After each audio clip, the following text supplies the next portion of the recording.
Hey, I guess I'm live.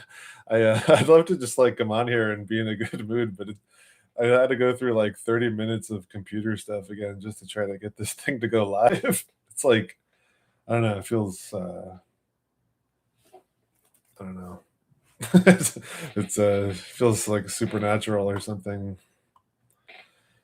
Anyway, let's see.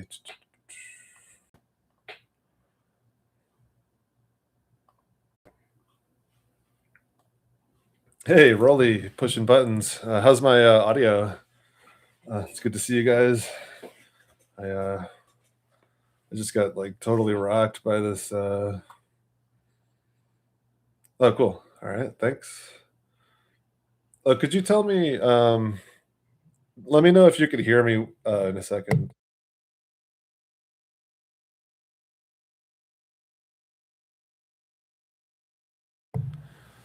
Okay. Could you hear what I was saying before there? My settings got all messed up because I kept trying to go live and I had to do all these resets. Okay, Rolly's saying you could hear me, but pushing buttons is saying you couldn't hear me. All right, I'm gonna count to 5 and let me know if you can hear it or not.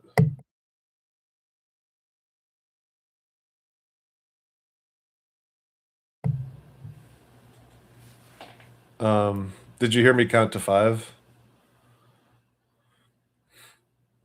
Okay, thanks. Hey, Ghetto Twain, what's up, man? Dean, good to see you. All right, thanks, guys. Yeah, my settings got all messed up, so I just wanted to make sure I was using the right microphone because it's like so unbelievable. Man. Like I was like ready to go live like a half hour ago, and I had to do like all these restarts and updates and stuff, and I had you know planned for that ahead of time, and of course, it didn't work out the way I wanted it to.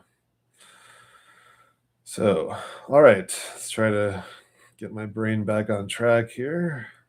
Yeah, it's like kind of crazy actually. It doesn't feel like because I never have like computer problems ever until I try to do a live stream and then all of a sudden everything goes haywire. So I don't know. It's ridiculous. So anyway, I'm going to be talking about compasses, which is a big element of the world script because they point to the North Pole or the center of our world. And I'm just going to jump right into it because I got to get my brain going here. So just a quick rehash of where we're at with these North Pole symbols. We covered the Lone Mountain and the Lone Island and the Lone Building and the Dark Tower and the Skull Mountain. X marks the spot. And here you can see with the pirate flag or the Jolly Roger, it's a skull and crossbones, which are both symbols of the North Pole. And actually, the name Roger too is a nickname for God, frankly. I think that's interesting. I don't want to get too into it. And pirates, of course, relate to the North Pole as well, to the volcanic mountain, the bullseye talked about, the concentric circles, the mist. These are all symbols where if you see them in a story, and you see, let's say, at least three of them, but hopefully at least five of them, then you're watching or reading a North Pole story. The world tree. The world tree will either be alive or dead, depending on who's in control of the world, if it's Christ or Antichrist. The maze, the bridge, the M handhold for the M mountain, Mount Meru, the and the split mountain, which I covered for the last 3 or 4 live streams if you haven't seen them. And now we'll be getting on to compass malfunctions. Compasses not working, compasses leading to the North Pole, but then once you get there, they don't work or they spin around. So just checking with the chat. Ghetto says he's been watching Lost. Well, just a heads up for you and anyone else who's. I know some other people too have been watching or rewatching Lost because I talk about it so much. But I'm going to be talking about it quite a bit here, and I'll be spoiling quite a bit of it too. So just a heads up. But I've been really like eager to talk about Lost, so I couldn't resist. This actually was going to be kind of a short presentation, but I was just checking to make sure the stream is still working. This was going to be a short presentation, but I couldn't resist like putting a ton of Lost stuff in the beginning. So I'll just show you guys a lot of stuff about Lost, and then I'll get into the compass stuff in Lost. Um, is the stream working? There's a lot of problems just getting the stream started as usual. So could you guys let me know if everything's okay or it looks okay. Okay, thanks, Bushin. All right, so you guys are probably familiar with what a normal compass looks like. This is like what a compass in an airplane usually looks like, just so you know, in case you aren't familiar with it. And this is what a nautical compass generally looks like, where it's kind of like under a small dome, basically. And this is like an antique compass, and if you notice, it has this fleur de lis symbol up here for the north, and I found that interesting. Here's another one, and another one here. It's over on the left, and this is a really old one, and it still has that fleur de lis symbol for the north. So the fleur de lis represents the lily flower, and there's a lot going on with the lily flower symbolism I'll be getting into here in a second. If you're interested, this is just some background on why they use the fleur de lis, if you even want to believe all this, but I think it has to do with that lone flower blooming at the North Pole. Divine right. So this whole divine right, it comes from the divine lineage from the people from the North Pole. And here you see they have the often have the Star of Bethlehem shape, the eight-pointed star in the center. And here, this is like the Urbano Monte map from the 15, I think it's 1587 or something around there. And if you look at the center of that map, they have compass symbol, this Star of Bethlehem symbol right over the North Pole. And this would be a map of the world, and no matter where you are on the world, your compass points to the center, because this is where you should want to be. This is where God's people are going to end up. This is where the camp of the saints is. This is where the protection during Armageddon will take place. And there might be small pockets of protection around the earth too, but the main camp, the main center of protection is here in the center at the North Pole. And I'm not saying this map is entirely accurate, because if you notice, there's nothing at the North Pole, but in these other older maps, they do have the continents at the North Pole. And if you follow these lines of longitude, they all point directly to this North Pole center. So if you have a compass and you're in the Americas or in Asia, it points to where God is, to Polaris also, which is like God's throne. And I talked about Joe versus the volcano quite a bit in the last stream. And there's a scene where he buys his luggage before he departs on his trip. He says he's going on a journey to an island, and the salesman's like, very exciting. I believe I have just the thing. And he opens these, heavenly looking doors, and they have a choir singing, and you could see the Star of Bethlehem compass shape on the ground. So this represents the North Pole, because this luggage that he buys represents the North Pole continents. So he says, this is our premier steamer trunk, would be his choice. So he says, I'll take 4 of them, because there's 4 continents at the North Pole. Then he says, may you live to be 1,000 years old, which is a reference to the millennial reign of Christ. And then we see he's got he's stranded out in the middle of the ocean. This is Meg Ryan here. She's unconscious under this small dome. And he's got the Gulf green on top of the North Pole continent. So this is the green land, the Emerald City, and green is also the heart chakra, the center color, the center of the rainbow also. And then at the end of the story, they do the M handhold and they jump into the volcano. And this is the Squatter Man shape, the plasma. And they jump in, and then they get shot back out while doing the M handhold. They get shot out of the volcano. They go flying into the water, and they're laughing. So they took a leap of faith, and they were rewarded, and they were killed and then reborn like the phoenix, and they go shooting up into the air. And then they're it seems like they're stranded out in the ocean now while the volcano's going down, the central Black Rock North Pole Mountain. And he says it's a miracle. But then his luggage pops up from under the water, and that saves them. So now you have Adam and Eve together at the North Pole, and she says, I wonder where we'll end up. And he says, away from the things of man. And So this is all North Pole symbolism, and eventually arriving in paradise after becoming, the phoenix. And we see this in like the Columbia Pictures logo with the Star of Bethlehem here, and this is the step pyramid, the yellow, blue, and white coloring, and the North Pole star, the Star of Bethlehem, the compass symbol.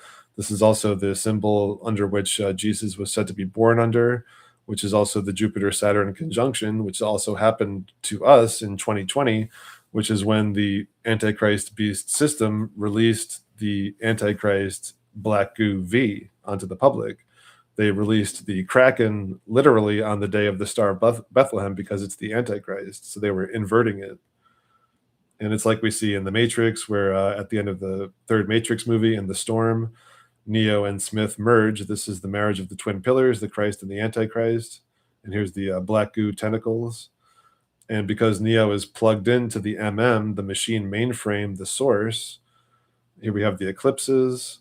His spirit is so powerful that he turns Smith's darkness into light. So here's Smith becoming white light. And then they show the North Pole circle with the X inside of it. And then it becomes that Star of Bethlehem shape. And these buildings represent the 4 continents at the North Pole. And then these are the 4 rivers in between them. And also something to be, if you're interested, it said that humans actually have an internal compass. And if you look at this magneto receptors in the brain, they apparently, if they were stronger, we would have a sense of direction to know how to get to the North Pole. But since we're in a very low state now, when we're very spiritually low and all that, it's like negligible. But it is there, which is interesting. All right, so I'll be talking about Lost here. I'll just check in with the chat. Hey guys, hey Meme, good to see you. Yeah, please like the stream. Hey Ryan, good to see you. All right, I'll be getting into Lost. It's kind of a tough time. I know it's like Monday afternoon. Yeah, Magneto, like the X-Men too, and the X in the circle is of course the North Pole symbol, and then the Camp of the Saints would be like the school where Professor Xavier, teaches the children how to use their superpowers. Hey, BioCharisma, what's up, man? Definitely go check out BioCharisma channel, guys. Topher is one of the few people who can actually have this, conversation. Not a lot of few people want to have this conversation, but I think it's the most epic conversation to have about the world script and the Mandela effect and the truth returning to the world and all that. All right, so we're going to be getting into Lost. This is going to be like a pretty epic presentation on Lost. So if you're interested in the show Lost, which I think is the best piece of world script media aside from like the Bible and like holy books, this show has pretty much everything in it. All right, so and to start, if you guys know this actress's name, her name is 100% Mandela affected for me. You might disagree, but her last name, just to give you guys a few seconds to think about it before I show you what her name is. So I remember her name being Lily, like the flower lily. But now her name has 2 L's in it, which is something that we've seen a lot with other names too. Like off the top of my head, like Mark Hamill now has 2 L's. Let's see. Interestingly enough, Joel Olstein lost an L in his name. Ed O'Neill has an extra L, and there's a bunch of others. I don't have like Sybil Danning, or not Sybil Danning. Sybil Shepherd has an extra L. So it's definitely a pattern of the Mandela effect. And for me, this is like a 100% Mandela effect because I watched Lost back when it was coming out. And I remember like in the beginning of every episode, they show all the names of all the actors. And I remember her name being 4 letters, and now it's 5 letters. And here it is in the show. Yeah, Rolly, Jimmy Savile. Yeah, he lost an L also. And it could be that, good versus bad because her name is a very good name. So like Evangeline is basically like an angel. And angels are messengers. So here you can see angel means messenger. And Lily, it's the flower, and this is also like the blooming flower. It's like the fleur de lis, like I was showing you guys on the compass. And it means, or it stands for purity, innocence, and rebirth. So here we have the resurrection, the rebirth symbolism. and the return to purity and innocence, because we live in a world of, degradation and perversion and all that. But returning to the Garden of Eden would be a return to this, purity and innocent state. All right, so getting into, let me just check the chat real quick. Um, the Wonka pies, not sure what that means, but the what we call it, the golden ticket. Well, I don't want to get too into it because I haven't looked at it in a while, but I think there's a couple Mandela effects going on with all the Willy Wonka stuff for sure, and that's also the WW. Uncle Sam.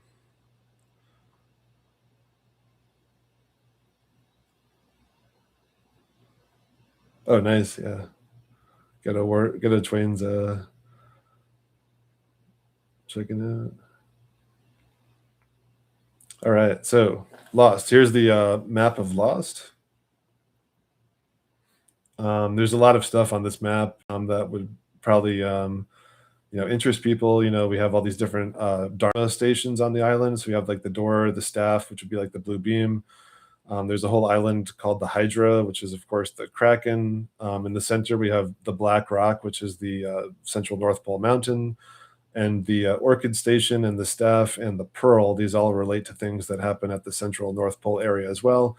There's also the Lighthouse and the Looking Glass, Jacob's Cave. Jacob is like the Jesus character on the island, and there are several Jesus characters in the show. I was just reading something in the chat. Hold on. Yeah, you have the caves. Tons of stuff. This show is clearly major world scripting. And just a couple of quotes I found interesting here, but I do want to check. So I guess now the golden ticket is found in a moon pie and not a Wonka bar. I didn't even know about that one.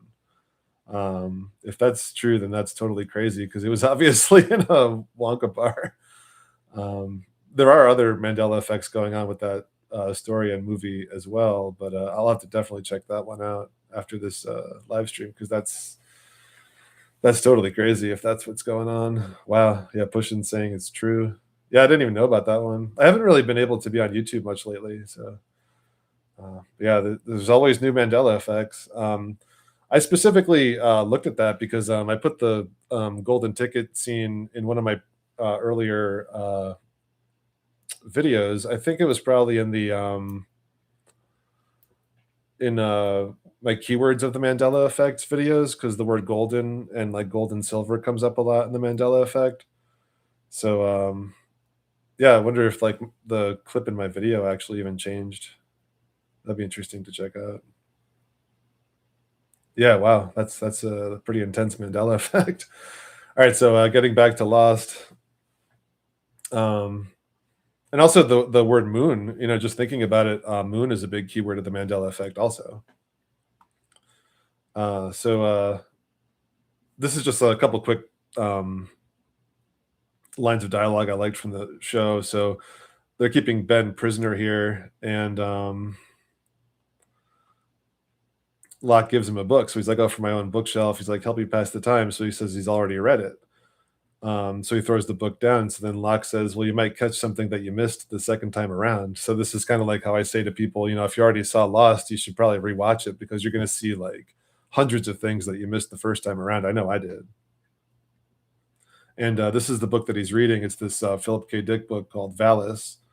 And this is another version of the cover of Valis, which is, I haven't read this book. I've read a few Philip K. Dick books, but not this one. But it's apparently about like an AI, overlord that's put in place that kind of like replaces God. And here they show him or it being, like the cross above the blue beam, above the concentric circles. So I find that pretty interesting. And this Desmond character, he's another Jesus character in the show. And he saw some glimpses of the future, which is kind of like what we're all seeing. And we're trying to put these pieces together about what's going to be happening in the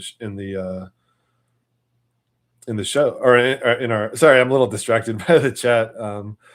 Talking about the moon pie from Willy Wonka because that's definitely a huge Mandela effect.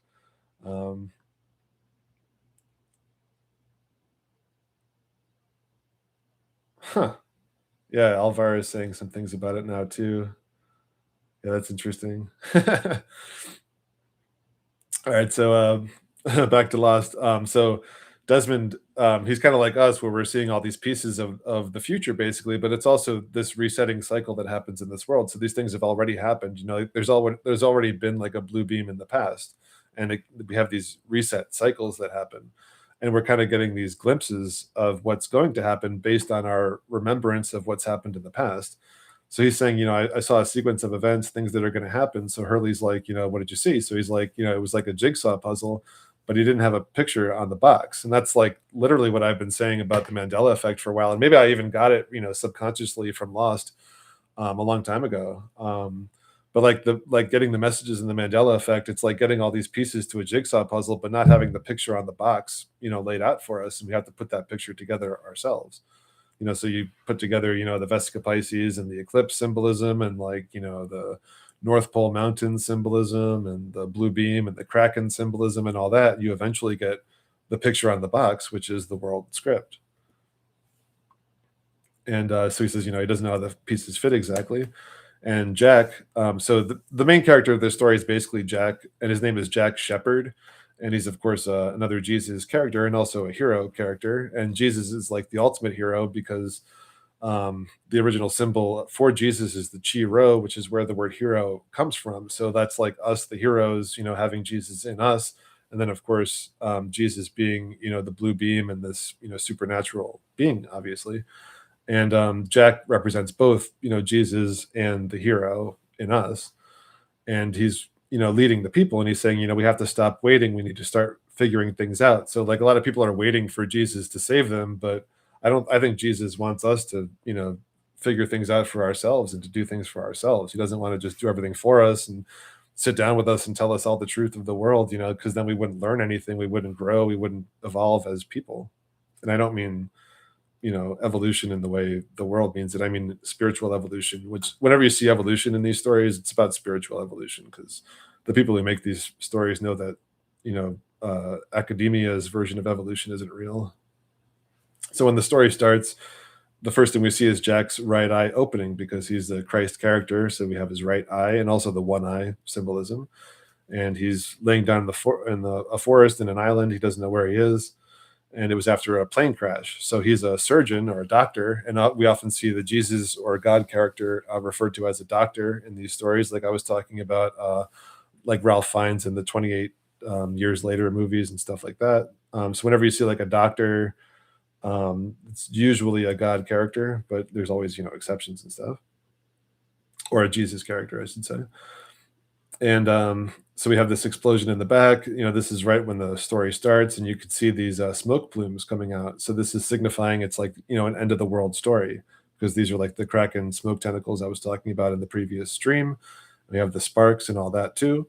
And this character John Locke, and also the names John and Jack, and a lot of J names refer to the right pillar or the Jesus pillar, and then L names refer to the Lucifer or left pillar. And not all J names and not all L names either. It's usually like Jack, John, Jane, Jean, Jesse for JC, Jacob. Jacob's actually like a Jesus character in this show as well. And those are all like for the right pillar, Jesus oriented characters. And then on the left, you'll see, names like Lucy and Luke and Lou and Lucius and stuff like that. So John, he actually, before the plane crash, was in a wheelchair, John Locke. And when he wakes up after the plane crash, again, we see his right eye opening, and he's laying down after the plane crash, and all of a sudden he can start moving his toes and his feet, and everyone's screaming. So this is actually an interesting juxtaposition because this is like the end of the world, and all the people in the plane crash are having like the worst, day of their lives pretty much. But he's having like the best day of his life. So it's kind of like this interesting thing where the end of the world, it's going to be bad for a lot of people, but it's also going to be the best thing ever for some people, for a few select people. So him just putting his shoe on, he's having like an amazing experience because all of a sudden he can feel his legs and he can walk again. So all these people are like screaming around him, and he's literally like laughing because it's an amazing experience. And then he gets over it pretty quickly, and he needs to help some other people. And here's a scene relatively quickly where there's a lot of storm symbolism in Lost. And he's doing, the Christ pose in the storm. And he's also like the most connected survivor of the plane crash to the island. And here's also Jack before the crash. He was a surgeon, and he's wearing the blue and white Columbia colors for Jesus as well. And their first night, they show this split mountain, and they start hearing the sounds of the smoke monster, which is the Kraken or the devil, and he's the one who basically runs the island. And they're all scared by these sounds, and they're coming from this split mountain. And then they go to investigate some things, and they find this other part of the plane, and you could see the oceanic plane has the concentric circles for the North Pole because it was a flight to the North Pole, and the island represents the North Pole island, even though they say it's between Hawaii and Antarctica or something like that. It's the North Pole island, in symbolically. And here's just a better look at the symbolism, and here we even have like the three eye symbolism. And here's a part where they find the pilot wings down in like the black goo and in the black mirror. So this is like the symbol of like the phoenix and the apex dome. That's usually at the top of certain things, which I'll show you. But since they're at the island in like the dark time, when the Kraken is running things, this symbol was found down in the black goo and the black mirror. And here you can see like this is like an Egyptian tapestry where they have like the winged symbol. It doesn't have a shield here. Oftentimes there's a shield in the center. Maybe not for Egyptian art, but for other. And you have like the twin pillars and all that. I don't want to get overly into this, but it could also be like the all-seeing eye up at the top because it represents the phoenix and Jesus and God and all that. And this is what we have on the back of the dollar bill. I don't want to get overly into it, but here you have like the shining capstone. And like a lot of people like think these symbols are evil because the world is run by evil people and all that. But they're just symbols. They could be used for good or evil. And this is, the symbol for God and the phoenix and the apex dome and all that. And like this is as well. I don't want to get overly into it. Jay Dreamers has a lot of videos talking about this type of thing if you're interested. And the shield is like the apex dome because that's where the Garden of Eden is, and we're being shielded from it at this time. And if you're interested, this is the Latin on the dollar bill. Just included some things. I don't want to get too off track. So here at the plane crash, you could see these two wheels of the plane, and they're making the Vesica Pisces shape. If you connect this wheel here, and this is on purpose. If you understand the symbolism in the show, this is like a Vesica Pisces shape like this isn't going to be lost on these producers and writers and all that. And it's about the merging. The Vesica Pisces is about the merging of worlds. So their world of the old, physical world, their old lives is now merged with this more spiritual North Pole existence. So again, we have another storm, and Charlie's like, is this normal? The day turning into night, end of the world type weather. So right off the bat, they're saying this is an end of the world story. And here there's a lot of talk about like radio towers and communication because that's another huge symbol of the world script. So Kate's asking Saeed if he got this radio receiver working, and he says, it seems to be, but we're not picking up a signal. We need to have bars. He said, we could broadcast blind and hope that someone, maybe a ship somewhere, picks up our distress call. But that would be a waste of the battery, which might not last long. So I don't want to get too into it now, but I've talked a lot about, sorry, my computer's going crazy a little bit here. It's like nonstop with the updates and everything. So I have a lot of like battery symbolism in the past. So like we're basically in this like cocoon battery, and we need to be expending our energy trying to get closer to God and to communicate with God.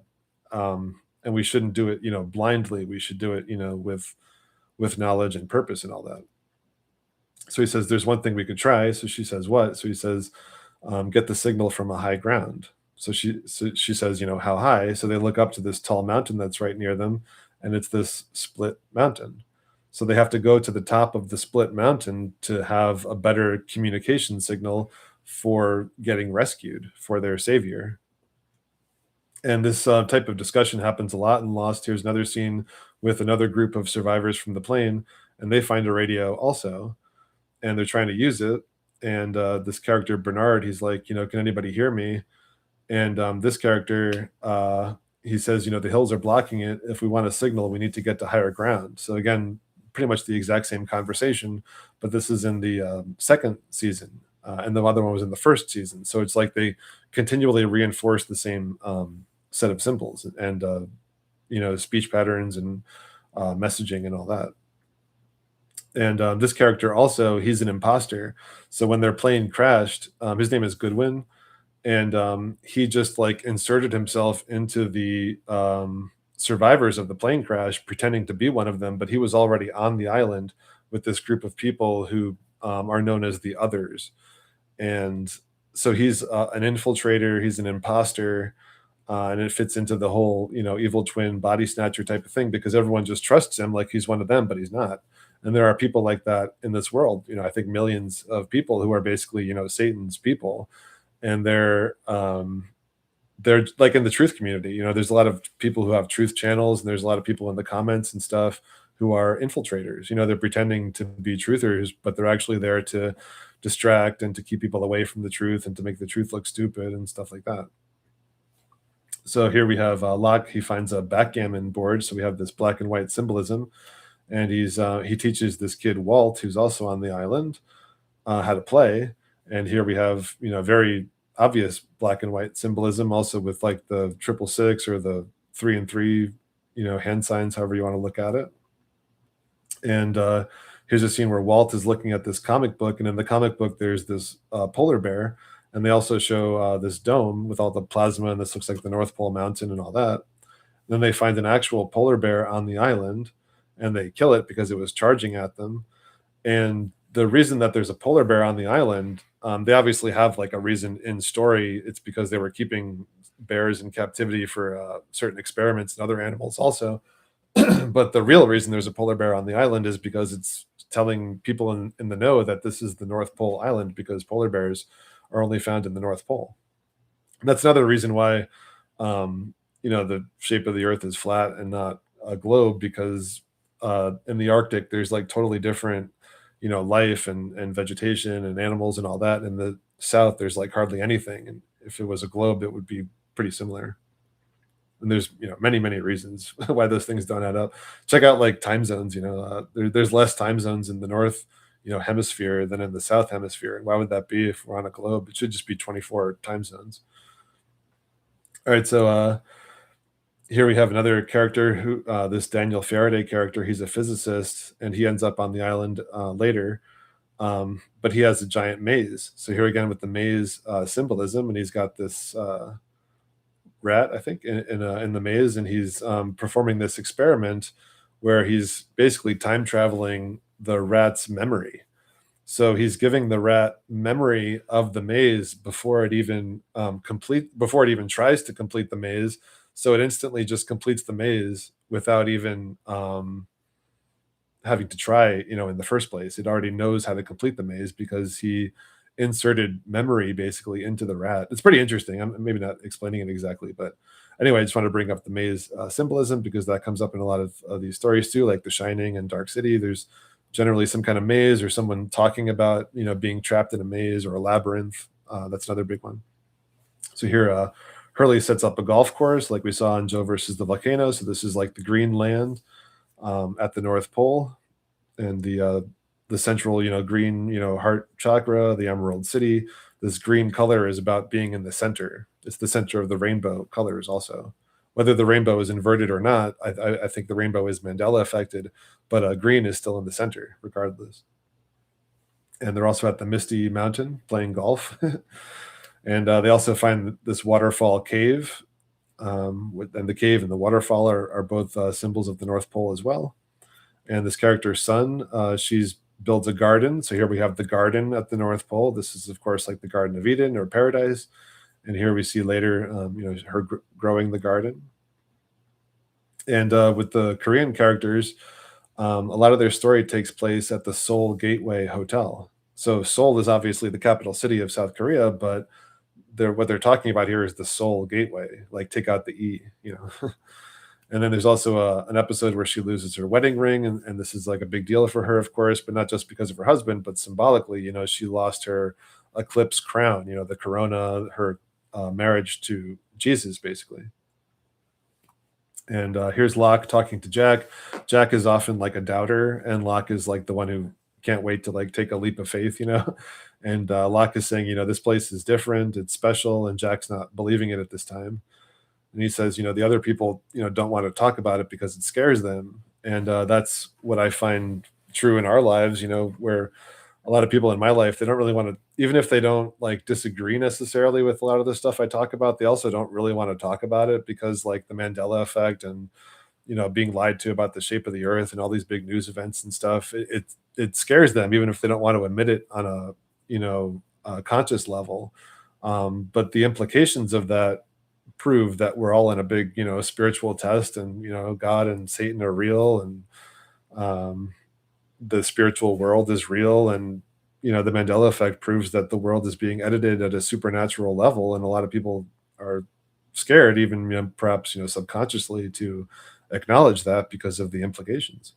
And like a lot of magical, miraculous things are happening on this North Pole island in this story, and a lot of the people, including Jack at this time, he doesn't want to acknowledge it.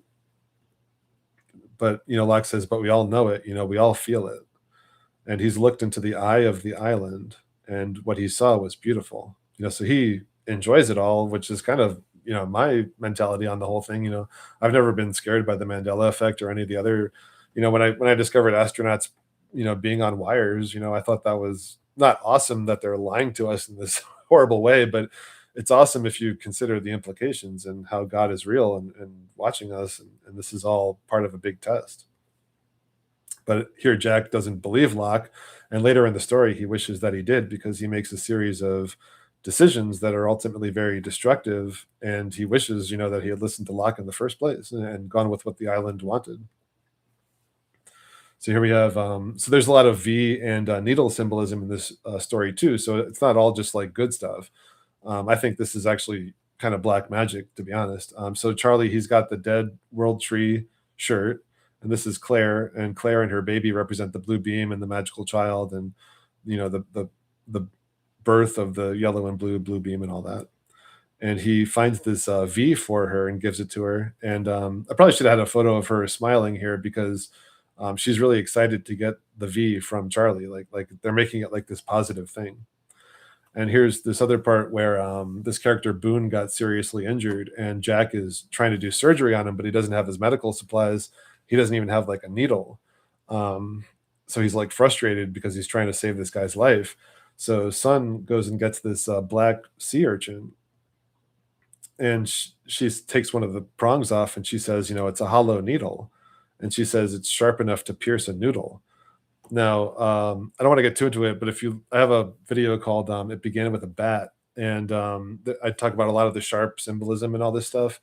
And a noodle is like a slang term for our brain.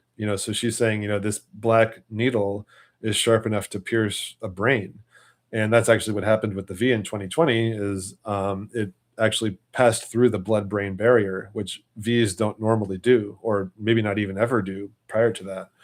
And it, changed people's DNA, and it basically invaded internally into people's own, camp of the saints. That's like the Kraken, army of the dead invading into the camp of the saints inside of a person. And he tests it out, and he says it's perfect.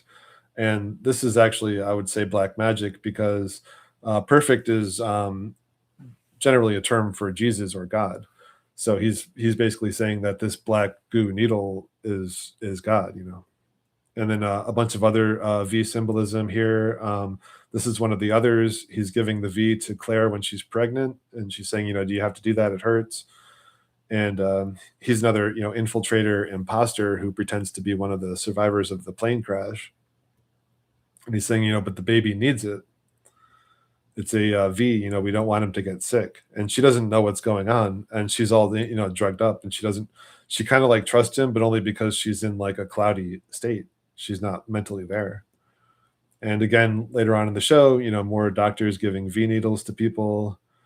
So, and also there's like these like hitmen type people who shoot people full of darts that put them to sleep. This is like a whole big thing that happens in either the fifth or the sixth season. And it's also like what I was showing you guys with that anime Naruto. They came out with a special episode on the 666th day of the year, and the way you get that is if you count past into the second year, past 365. So I think it's October 28th. And a lot of things line up with that October 28th. Like it's Bill Gates's birthday, it's Jonas Salk's birthday. And there's a lot of things going on with that. And I actually learned that from Jurassic Liars. It's a pretty interesting road to go down. And I've talked about it too in the past. I don't want to get too into it, but I'm just saying in Lost, a lot of needles and darts and putting people to sleep and all that, because that's in pretty much all of these world script pieces of media. So let me just check in with the chat here. Let's see.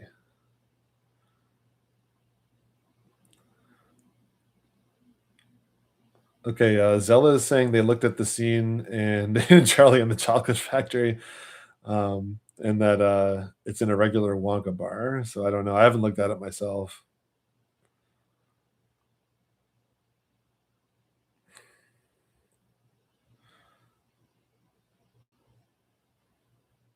Hey, yeah, peace out, man. Hey, Luke, good to see you. Hey, CJ, good to see you. Yeah, me too, Rolly. Hey, Flat Earth Sailor, what's up, man? All right. So, getting back to Lost. So Shannon here, her brother just died, and Locke comes over to try to console her, but also to apologize because he died basically through Locke's actions. And then he says the storm is coming. So whenever someone says a storm's coming, this is another big element of the world script. And here's a scene later in the story where Jacob is speaking with his mother, and so this is like the Jesus character, and she also represents that too with the yellow and blue coloring, and she's like the guardian of the light of the island essentially. But he's saying, a storm is coming, and she says, yes, there is. And this is there's about to be a big clash between Jacob and his brother and his mother and all that. And this Hurley character, before he got to the island, he actually won the lottery and became like a mega millionaire by using these particular numbers. And then when he gets to the island, he finds that these numbers are all over the island. And after he wins the lottery, during the press conference, his grandfather dies while they're doing the press conference. And then later he tries to buy his mother a house, but the house burns down. So all these like bad things keep happening to him. So he thinks he's cursed. And here he is in a mental hospital. And there's a lot of interesting symbolism here in this scene. I mean, you got the butterflies, the fish, chess is another big thing that comes up in all these stories. There's almost always a chessboard in like every one of these world script pieces of media. And they also have the paradise on the chalkboard, but also the shark on the chalkboard. And this came out, about a decade before I Pet Goat 2. And Jaws came out way before this too. And in a lot of these, and there's another movie too that has a shark on a chalkboard. So it's a pretty common thing. And I've talked about the shark in the past, and I'll talk about it again too in the future when I get to the CV spiked ball stuff. But just another connection to keep in mind with this shark on a chalkboard symbolism. And outside of the mental hospital, here's the giant world tree, and this is Hurley under it. He's like painting or drawing, and he's drawing a small dome. And a lot of the stuff that he draws in the show, it's all interesting stuff. Like he draws like some Egyptian stuff and stuff like that. So this is Hurley talking to this woman Rousseau, and she was stranded on the island a few decades before they got there. So she says, our ship picked up a transmission, a voice repeating those numbers that brought Hurley to the island and got him got him to win the lottery. And she says, they changed course to investigate after they were shipwrecked. Some of us continued to search for meaning in the numbers while waiting to be rescued. It was weeks before they found the radio tower. So he's like, there's a radio tower on the island. And she says, yes, it's up by the Black Rock. So this is the radio tower being at the center North Pole, and the Black Rock also being at the center North Pole. And in this show, the Black Rock is a ship that shipwrecked into the island. But the Black Rock is obviously symbolic of Rupus Nigra. But then the sickness came, and her team, she doesn't get into it here, but her team basically got body snatched by the Kraken, and their doppelgangers took over. So she had to kill the rest of her team, and she was left on the island all alone. And then after that, she went back up to the tower and changed the transmission. So this is one of my favorite scenes in the whole show. Hurley, he does they a lot of the characters leave the island at one point around the middle of the show, and then they have to go back to the island. And Hurley really doesn't want to go back, and so he checks himself into like prison basically. But they find out that he actually didn't, commit the crimes that he says he committed.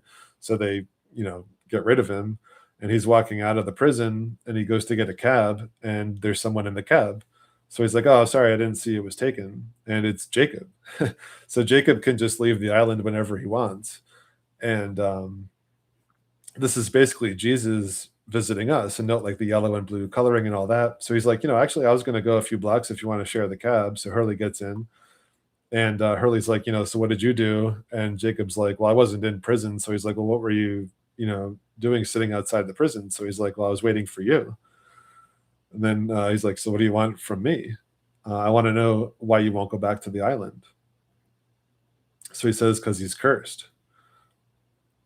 And then Jacob's like, is that so? He's like, well, that's why the plane crashed. That's why his friends died. That's why all these bad things happened to him. So then Jacob says, well, what if you weren't cursed? What if you were blessed? And this is something that I think we all need to think about too, because a lot of times things seem really bad or they seem like a curse. But if you think about it, perhaps it actually is a blessing. And Jacob goes into explaining, how this could be. For instance, well, I don't want to get overly into it. I got a lot to cover here, but I mean, you guys could probably figure that out. So he's like, who are you? And so this is really interesting too. So he's like, so he gives him like this, encouraging speech, and he asks him, who are you? And he says, I'm just up here on the corner, to the cabbie. That's his answer to who he is, because he's saying he's the cornerstone. I mean, it's pretty amazing, actually. He's saying, I'm just up here. So one of the things that I never really understood as a kid, I was never like religious or anything, or I never went to church, but I would hear people, say Bible and things like that. And I would hear people say that Jesus is the cornerstone. And my understanding of it was they would say like he's one of these corners. And I get that Jesus is the foundation, like, so that makes sense in a certain sense of it. And he can be both too. But I think the cornerstone is this. This is up here at the corner. This is the cornerstone that pieces everything together, and it's also the stone that the builders refused. So the builders, these Freemasons, secret society, Illuminati people, they refuse Jesus. They want to make their own Jesus, make their own AI god and all that. So they refuse this cornerstone up here. They don't refuse the cornerstone at the bottom. So but you could say either way. But I looked it up on Google, and you could check it out on your own, what the cornerstone is. And here they even say though that the capstone, which is what that top is usually referred to as, Jesus is also identified as the head of the corner. And in ancient architecture, this refers to the capstone or the keystone. And the key is the blue beam. The blue beam is the key that goes up into the apex dome lock, and it unlocks the dome. And this is what triggers the Armageddon reset for Jesus to return to the world and to switch from a antichrist rule to a Christ rule. So the Jesus character here in the show, he's encouraging Hurley to go back to the island, to go back to the North Pole. He says, all you have to do is be on that plane. It's your choice. And then he touches him. So throughout the show, or actually it's mainly in this one episode, but they show Jacob visiting all the main characters at different important, moments in their lives. And he touches each one of them to like encourage them and to help them, basically to save them. It's like Jesus, saving them. He says, you don't have to do anything you don't want to do, but he's encouraging him to go there. And here he is at the scene where this is how John Locke ended up in the wheelchair. So he's about to fall out of this window, and notice like Jacob's waiting for that to happen, but he doesn't stop it, because that's like a necessary thing for John to go through in order for him to become a more spiritually evolved person. It was like a necessary struggle. Like I don't want to get too into it, but like I was like really sick for a long time, and I still haven't gotten totally over it. And if I could go back in time, I wouldn't change it, because that illness, being sick for several years, that is something that I needed to have happen in order for me to spiritually evolve and to learn all these things and to then be able to share this stuff with you guys. So, I wouldn't go back and change it, because then I would probably just end up being like a normie, So Jacob is sitting out here waiting for Locke to fall out of this window, and he's, reading this book with like the phoenix and the spear going up through the phoenix. This is like, him, it's like Jesus being speared in the side. Everything that rises must converge, and he's just sitting there waiting, and then Locke falls out of the window, and he basically dies. And what's interesting is, before this happens, before we knew that Jacob was there, a lot of doctors and people said that Locke surviving an eight-story fall was a miracle. And then we find out that it actually was a miracle because he died right here, and Jacob touches him and brings him back to life. So here we have the Jesus character resurrecting another, Jesus hero character. And he basically says, I'm sorry that this happened to you, but it was also, something that you have to go through. So, and on that same line of thinking, there's a part earlier in the story. I think this is in the first season, where Charlie he begins the story as a drug addict, and Locke, finds this out about him. So Locke basically takes his drug stash, and he says, I won't give it back to you unless you ask me 3 times.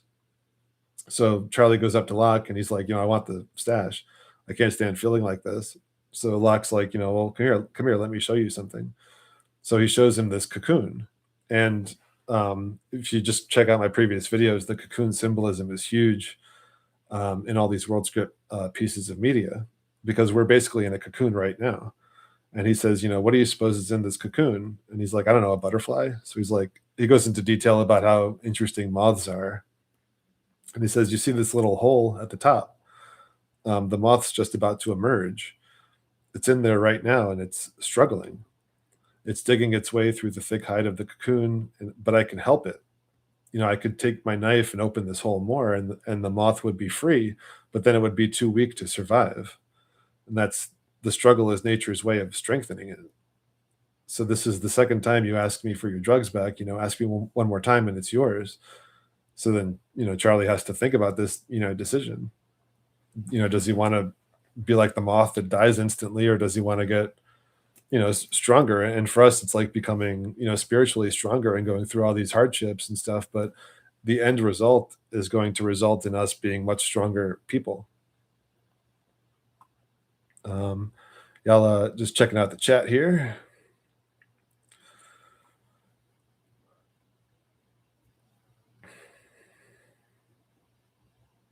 Okay, people are saying they were wrong about the Willy Wonka bar. Way to derail the conversation, guys. Yep. Okay, so nobody please don't spread that around. It's important to really check this stuff for yourselves before just running with it. That's what I always try to do. Like, I've noticed, like, whenever there's like a big event that happens in the news, like a lot of truthers just like can't wait to talk about it, and then they end up being wrong in different ways, because you just kind of have to research it for yourself first and make sure it's all correct.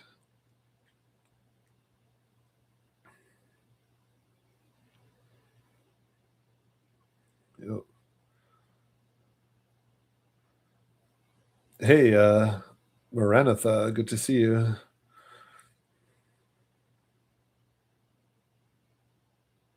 Yeah, Luke is saying that he was sick for a couple years also, and that's how he learned about the Mandela effect and Satan's Little Season and all that. Yeah. When we have like big illnesses or injuries, it gives us time to be away from the grind of normal life, where like the way this world is set up, it's like you have to like constantly work and constantly do like, family things. Not that there's anything wrong with that, but it's just like it's just constant, things to do that don't give you any time to learn the truth of the world or to get closer to God. And I think that's all on purpose. So we have to have this time on our own to do that. All right. So getting back to Lost, people not being able to breathe. This is another huge, element of the world script that I've talked about a lot. So Boone's sister Shannon, she has asthma, and he's telling it to Jack the doctor, and she's having an asthma attack. But they can't find her inhalers that were on the plane. And so they're just trying to breathe. And I'll get to that in a second. And what they end up doing is they never end up finding the inhalers, but what they do find is eucalyptus in the rainforest or on the island. So the island actually heals her from the asthma. And there's another part where Charlie gets attacked by one of the others, and he's left hanging basically. So he's like the hanged man. And the name Charlie also means a free man. So Jack and Kate find him and they take him down and they say he's not breathing. So again, a character not being able to breathe, and Jack's doing CPR. And similar to the scene in From that I was talking about previously, the Jesus character, which is Jack in this case, there's like other characters telling him to stop, and he won't stop. And eventually, he resurrects this other character. So again, we have the Jesus character resurrecting someone, and this is Charlie, which is the free man, and now he can breathe, and it's basically like the mother and father and a child. If you watch this scene, he's like breathing like an infant or a baby, and it's like him being reborn at the North Pole Island by the Jesus character. And here's a scene where Kate and this other woman, Juliet, who's one of the others, they're handcuffed and they're alone in the forest. And then here's the storm; it starts raining, and then the Kraken attacks them, and they make a run for it, and they get to this barrier, and this sonic barrier it encircles what's essentially the camp of the saints. So Juliet turns it off and they run through it, and then here comes the Kraken, and the Kraken isn't able to get through this barrier. So this barrier symbolizes the small dome that's around the camp of the saints at the North Pole, and this will be the one area where the Kraken can't enter. That's why people will be protected there when Armageddon happens. So it goes up and down this line, but it can't get through, and it eventually goes away. And I always thought it was weird back when I first watched this show, like, why is there a smoke monster on this island? But now that I know the world script, it's actually very truthful to what really is in this world. That's an actual entity that's right now outside of the dome of this world, and it's basically Cthulhu, it's Leviathan, it's the devil, it's the Kraken, it's the flying spaghetti monster. There's 100 different names for it, and that entity is going to come into this earth when the dome goes away, and the only place that's going to be protected from it is the camp of the saints at the North Pole. And there may be smaller things, smaller areas of protection around the world with smaller blue beams, but the main area of protection will be the North Pole. So here's this other character, Mr. Echo. Note the dartboard too, but I'll talk about that a little bit in the future. So he was a priest, although he has a different another background too, where he was like in a gang and all that. But he was a priest before he got to the island, and he has this stick where he carves different things on the stick, and this will come up later too. But this is also a nice residue for the Mandela effect for Revelations, which is now Revelation without the S. So he faces the smoke monster also. So here's the Kraken, and the Kraken, it basically like judges people on the island. So he's looking, right into the eye of the island, like Locke said he did, and he's being confronted with his, memories and sins of things that he did in the past. And he, stands his ground, and the Kraken goes away because it doesn't judge him to be a bad person at that time. And here's a younger version of that Rousseau woman who got stranded on the island, and this is her team that she arrived with. And when they arrive, they get confronted by the smoke monster, also the Kraken. And the Kraken does deem a lot of her team members to be bad, I guess. And they get pulled basically through the jungle and then down into the abyss. So you'll always see, like, not always, but oftentimes the Kraken is involved with pulling people down into the abyss. So they're trying to hold on to this guy, but he gets pulled under. And eventually they all get body snatched except for Danielle. And this is her husband, and he's like, Danielle, don't do this to me, it's me. And she says, you're not Robert, you're someone else. So they introduced this whole body snatcher element in Lost, and they're body snatched by the Kraken, and now they're evil twins or evil doppelgangers of who they once were. And she says, that thing changed you. And he's still trying to pretend like he's the normal husband. He's like, I love you. Why you're acting this way? You're not Robert. You're sick. The monster made you sick. Then he's like, it's not a monster. It's a security system guarding the temple. So the temple is like the North Pole Island, and this like Kraken entity is like, the security system that's like judging people basically. But then he eventually, tries to attack her, and she has to kill him. And then she's left on the island all alone. And here's the hatch, which is a major plot element in the first and second season of the show. and Locke is, it's hard to see, I'm sure, but Locke is banging on top of the hatch, and then a huge blue beam comes shooting up out of the hatch because this hatch represents the North Pole area as well. This the whole island is the North Pole, but there's things on the island that also all represent the North Pole too. So the hatch is a huge North Pole symbol, and you have the abyss going down, and you have the blue beam shooting up. And the character Desmond, who's one of the Jesus characters, he's down here, and he's the one shooting this blue beam up. Here's another view, and then here's Desmond below shooting that light up. And the inside of the door of the hatch also said quarantine. So again, with all this, sickness, 2020 stuff, and Locke and Jack are looking down into this hole, and they're basically looking down into the abyss. So basically, at the North Pole, you have this, bottomless pit, abyss, hole, and from that hole is where the blue beam charges and then shoots up. So when it's the abyss and things go down into it, that's when the Antichrist rules, and when things shoot up out of it, that's when Jesus or Christ rules. So when they go down into the hatch, the first thing they see is like a mirror. So you have like the mirror world, and then there's a dartboard. This is the concentric circles, the North Pole symbol, which is always in. There's like almost always a dartboard and things too. There's like almost always a chessboard, almost always a dartboard, and they're also under a small dome with the up and down triangle arrows that also make the hexagon shape if you put 6 of them together. So now they're in this small dome, and also we have the concentric circles here with the speaker, and then this is a timer that's counting down. So this is also like the tick-tock symbolism, the countdown to Armageddon symbolism, doomsday clock. And there's also this computer where they have to enter a certain specific set of numbers every 108 minutes, and it resets things.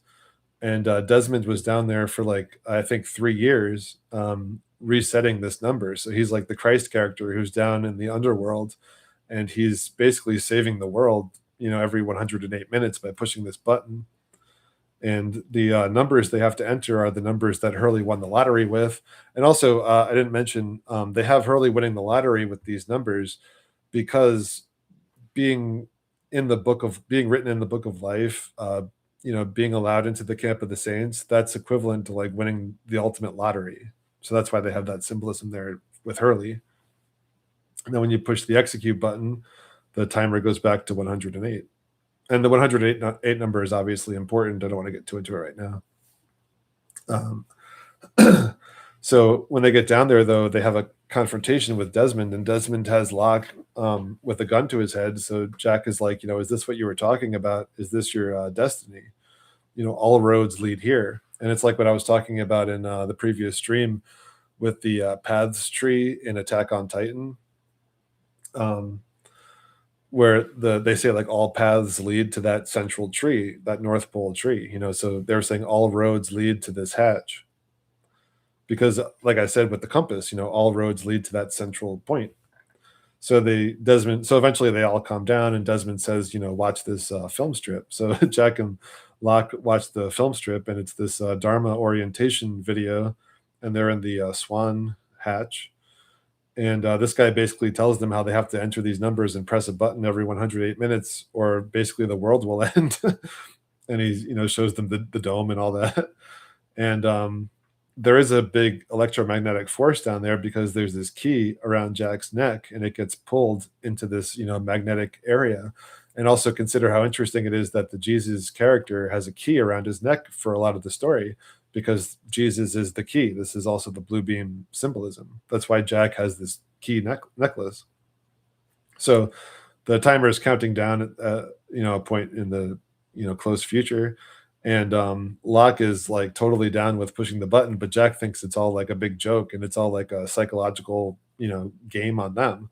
And this is what like a lot of people think too. I think in the truth community, where it's like they say that don't even bother because it's all just a big psychological game and there's no point to it. But then Locke actually thinks more like I do, where it's like, no, I think there actually is a reason behind all of this and a point to it, and a reason why we should care about the truth and spread the truth and seek out the truth. It isn't just some mind game. But Locke's like, you have to do it, and Saeed and Kate, they're like, let's just push the button. But they're they're having this big back and forth between the one who um, wants to take the leap of faith, and the one who's doubting and doesn't want to. And Jack is like standing his ground, and Locke literally says, it's a leap of faith, and Jack eventually does push the button. And then later on in the story, Jack has to do other ridiculous things in order to get back to the island. And this woman, her name is Eloise. So we have the EL, and she's also she used to live on the island herself, and she's trying to help these characters get back. So she's like a godlike character who's trying to help these people get to the North Pole Island. And she's saying, stop thinking how ridiculous it is and start asking yourself whether or not you believe it's going to work. That's why it's called a leap of faith. So it's all about Jack needing to take this leap of faith. And that's what he was so reluctant to do in the beginning of the story. And then at the end of the story, he's like, the the biggest character, taking the leap of faith.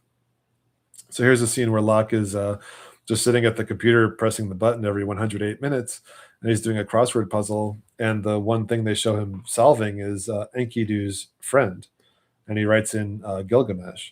So here we have like the epic of Gilgamesh being brought into things, and I'm sure a lot of you guys are interested in that story. But I don't, I could talk about Lost for like 5 live streams in a row, so I don't want to get too into it, but just wanted to show you guys that. And here's another part where Desmond he tried to leave the island on a boat, but then he came right back to the island, and he's saying, this is it. We're stuck in a bloody snow globe. So again with that dome symbolism and being trapped in the dome and all that. Just 1 second, I gotta get a drink of water here.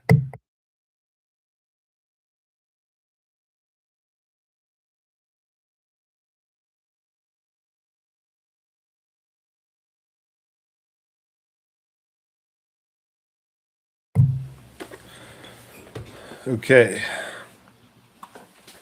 I'll just check in with the chat too. Yeah, everything happens for a reason.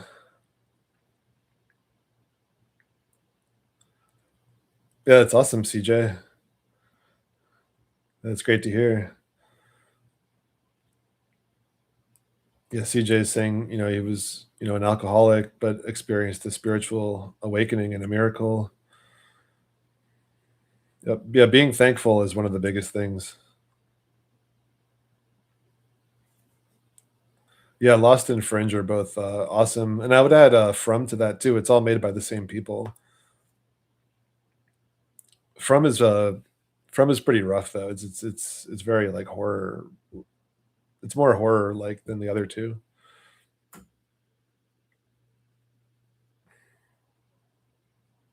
Yeah, John Noble for sure. Yeah, Luke's talking about the Walter character in Fringe.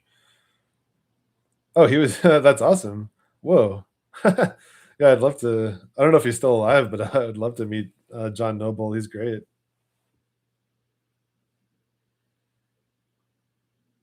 Yeah, I don't know if he sold out or not, but hey, Fidomaker, what's up? Yeah, CJ. Well, maybe after I finish these live streams, maybe I'll do like a complete, Lost live stream. All right, so a lot of the stuff they have the characters reading is all important, So like the Sawyer character, he's often reading some of the books that were found in the wreckage, and they're all like important books that have a lot to do with the world script. Like one is Watership Down, one is A Wrinkle in Time, and they also find this script called Bad Twin. So again, this is all about the doppelganger and all that. And they're having this infiltration problem in the group. So these people are all fighting, and this character, her name's Ana Lucia. It's Michelle Rodriguez, and she has like the Lucy in her name. So she's like questioning this guy, you were gone for 2 hours. And then this guy, Goodwin, he's like, let's not get paranoid here. We don't know anything. And meanwhile, he's the actual infiltrator. And then Bernard is like the normie in this conversation because he's like, why would they try to infiltrate us? That's crazy. So that's like saying, like if I were to tell a normie that astronauts are on wires or that there's, fake, truthers with fake YouTube channels and stuff like that, they'd be like, that's crazy. Why would they try to do that? But that is what's happening. People just don't have the, they can't think outside the box. And they also need to, people need to understand like the art of war, using like spies and double agents and infiltrators and all that. That's a big part of the art of war. So If you don't know that we're in a spiritual war and you don't know the elements of warfare, then you're obviously not in an advantageous situation, because the enemy, the adversary, Satan's people, they definitely know it's a spiritual war, and they're putting in major efforts in all different areas to try to keep people away from God and away from the truth. Uh, and Ana Lucia, she doesn't buy it. She's still suspicious because she can, think, outside of the box or whatever. So here's another part where Saeed finds this guy tied up in a rope net, and he claims that his name is Henry Gale. And spoilers, he ends up being the leader of the others. So they bring him into their hatch, and some of them don't trust him, but some of them do. They're trying to figure out if he's telling the truth or not. And while he's there, he's stirring up trouble and getting people to fight each other and all that. And that's what these satanic infiltrators try to do, is get people to fight amongst themselves without realizing what the actual stakes are. So he says that he arrived in a hot air balloon. So they go to search for the hot air balloon and they actually find it. But what happened was the real person in the hot air balloon was killed, likely by Ben. And then he just assumed this person's identity. But what we also have here is the Wizard of Oz symbolism, because Ben is like the man behind the curtain. He's the Wizard of Oz. He's the Antichrist, ruler of the island. And, he's being associated here with the hot air balloon. And here's a scene where Locke and Ben are talking, and Locke says, I think there isn't a Jacob, because Ben is saying that he gets his orders from Jacob and then he tells everyone else what to do. Now, there actually is a Jacob, but Jacob doesn't talk to Ben because he's Antichrist in nature. So Locke is wrong to say there isn't a Jacob, but he isn't talking to Ben. And he's saying, what I think? I think your people are idiots if they believe you take orders from someone else. You're the man behind the curtain. You're the Wizard of Oz. And again, we always have these world script stories referencing The Wizard of Oz and Alice in Wonderland, because those are like two of the biggest world script pieces of media ever. And in Lost, they reference both. And he says, "And you're a liar." And that's, Satan is the father of lies. So here they're on a trek north, and I still haven't gotten to the compass stuff yet, but they're going to meet the others, and they pass by the split mountain. And then they get to the Misty Mountain on the bridge or the pier, but it's kind of like a bridge to nowhere, basically. And they're captive. They get caught by the others. And while that's happening, the timer in the hatch is counting down to zero. And when it gets to zero, it shows all these Egyptian hieroglyphics that are all symbolic of the end of the world and of the red and black, Antichrist, symbol, the Kraken. And Desmond, in order to save the world, he's a Jesus character, and he has to use his key, or he turns the key in the lock. So this is the blue beam going into the lock, although it's inverted. And that releases all that electromagnetic energy, and it basically causes a symbolic instance of the end of the world. So here there's this extremely loud sound, and everyone has to cover their ears, like I showed you guys in Attack on Titan and a bunch of other things. Like in Leave the World Behind, they have this really loud noise, because when the world ends and the dome goes away, it's going to be an extremely loud noise. So they're all covering their ears, and it's this bright light, and then it goes away. And then afterwards, the hatch, it basically looks like this metal kraken, because all this stuff got pulled into it from all the extreme levels of magnetism. And you also have all these steel beams. So it's like a combination of the kraken and the steel beams. And the steel beam, I think, is also like the blue beam, but this is like the inverted, dark version of that. And that's why there's all the 9/11 symbolism with the steel beams and all that. And at the site of where that event happened in New York City, they actually have blue beams shooting up out of the holes from where the towers once stood. So it's all connected, and there's a lot of steel related Mandela effects as well. So here we have the Ben character, and he has the all-seeing eye cameras because he's the Antichrist character of the show. He's creepily looking at the cameras. They also have him under the black dome umbrella. So this represents. Oh, I don't want to get too into it, but the black dome comes up in a lot of things as well. Like and under the dome, the whole dome turns black at one point. This would be a negative Antichrist thing. So here they're having this trial session at the Hydra. So, Juliet's on trial, and like basically the Kraken is like judging her with the symbol here. And this other Ben's daughter's boyfriend is being held captive and they're trying to save him. And he's been put into this room 23, which is the W. And when they go in there, he's being MK Ultra. So it's kind of like Clockwork Orange, where they're showing him all these symbols and scenes and things. And here we have the compass also. And it's also very loud music too. And he's strapped to this chair with these, goggles on, and he's being brainwashed. So, MK Ultra is another big symbol of the world script. And interestingly enough, too, one of the things he's shown is the moon. We have the cause of our own suffering and all that. And another big element of the world script too is the atom bomb. And there's literally an atom bomb on the island at one point. And when they look at the schematics for it, it literally looks like an obelisk or like the Black Mountain on top of the step pyramid, and it says to remember. Here's a little closer view. And also they have characters looking directly into the camera and saying, wake up. And this happens a few times. So here's another one where Jack needs to wake up and Juliet's staring literally right at us. They're telling the viewer to wake up. And there's a part too where Ben moves the island by turning this giant wheel. And then this is another like kind of end of the world, bright light that happens. And everyone's looking at the island, and then all of a sudden the island literally just disappears, and all that's left are these concentric circles.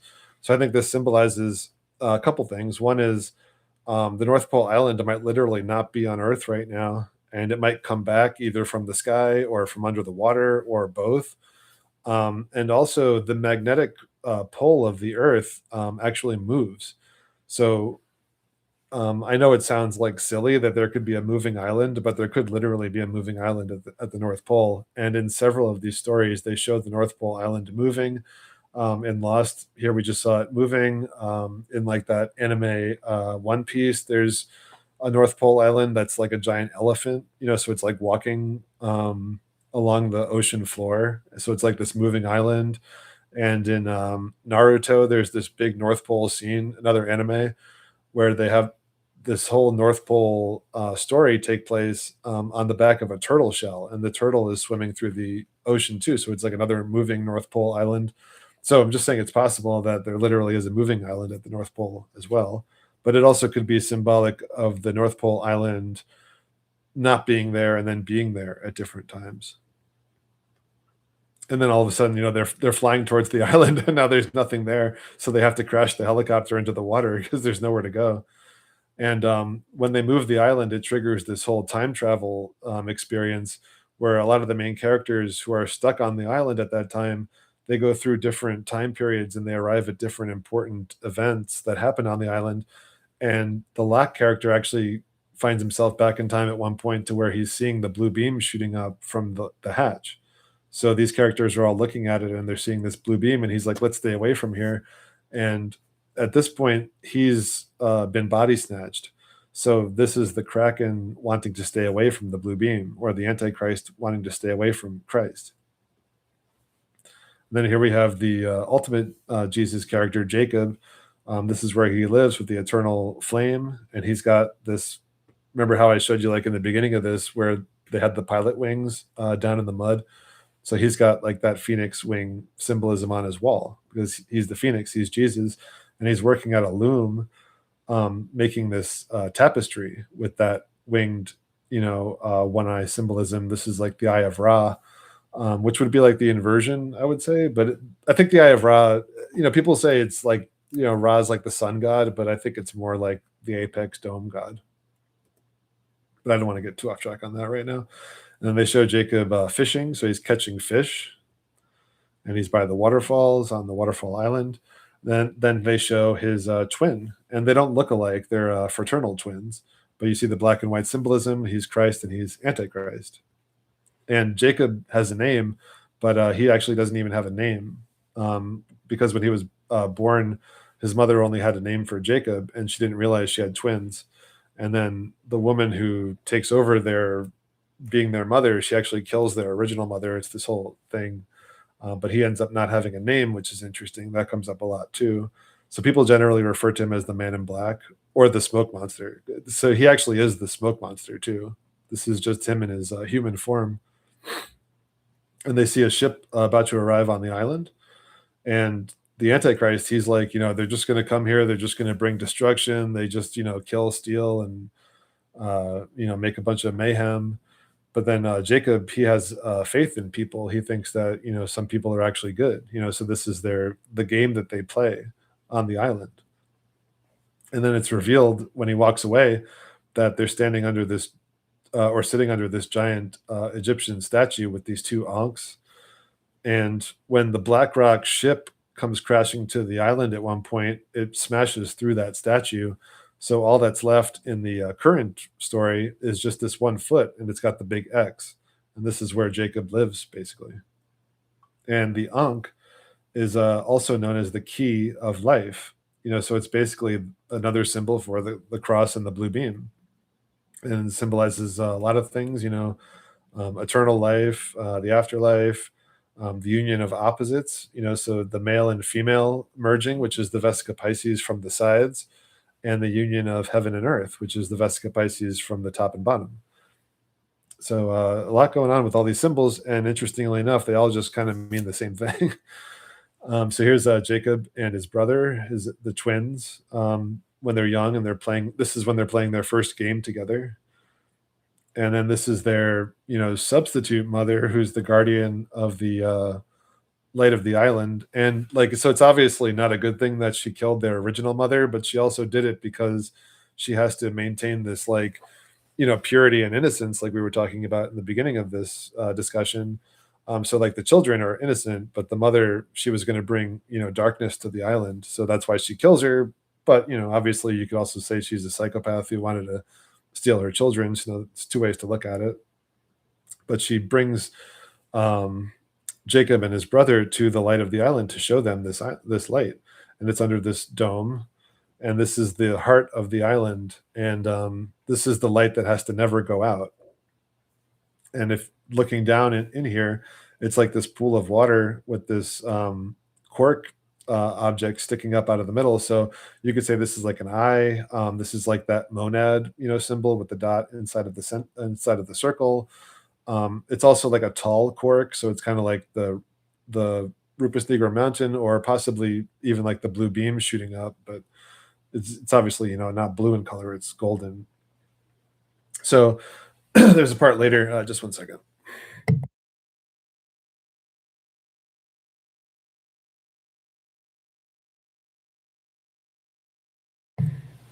So there's a part later where Jacob's brother kills the mother because she killed all of his people, and there's this whole thing that happens that I don't want to get too into. But Jacob is mad,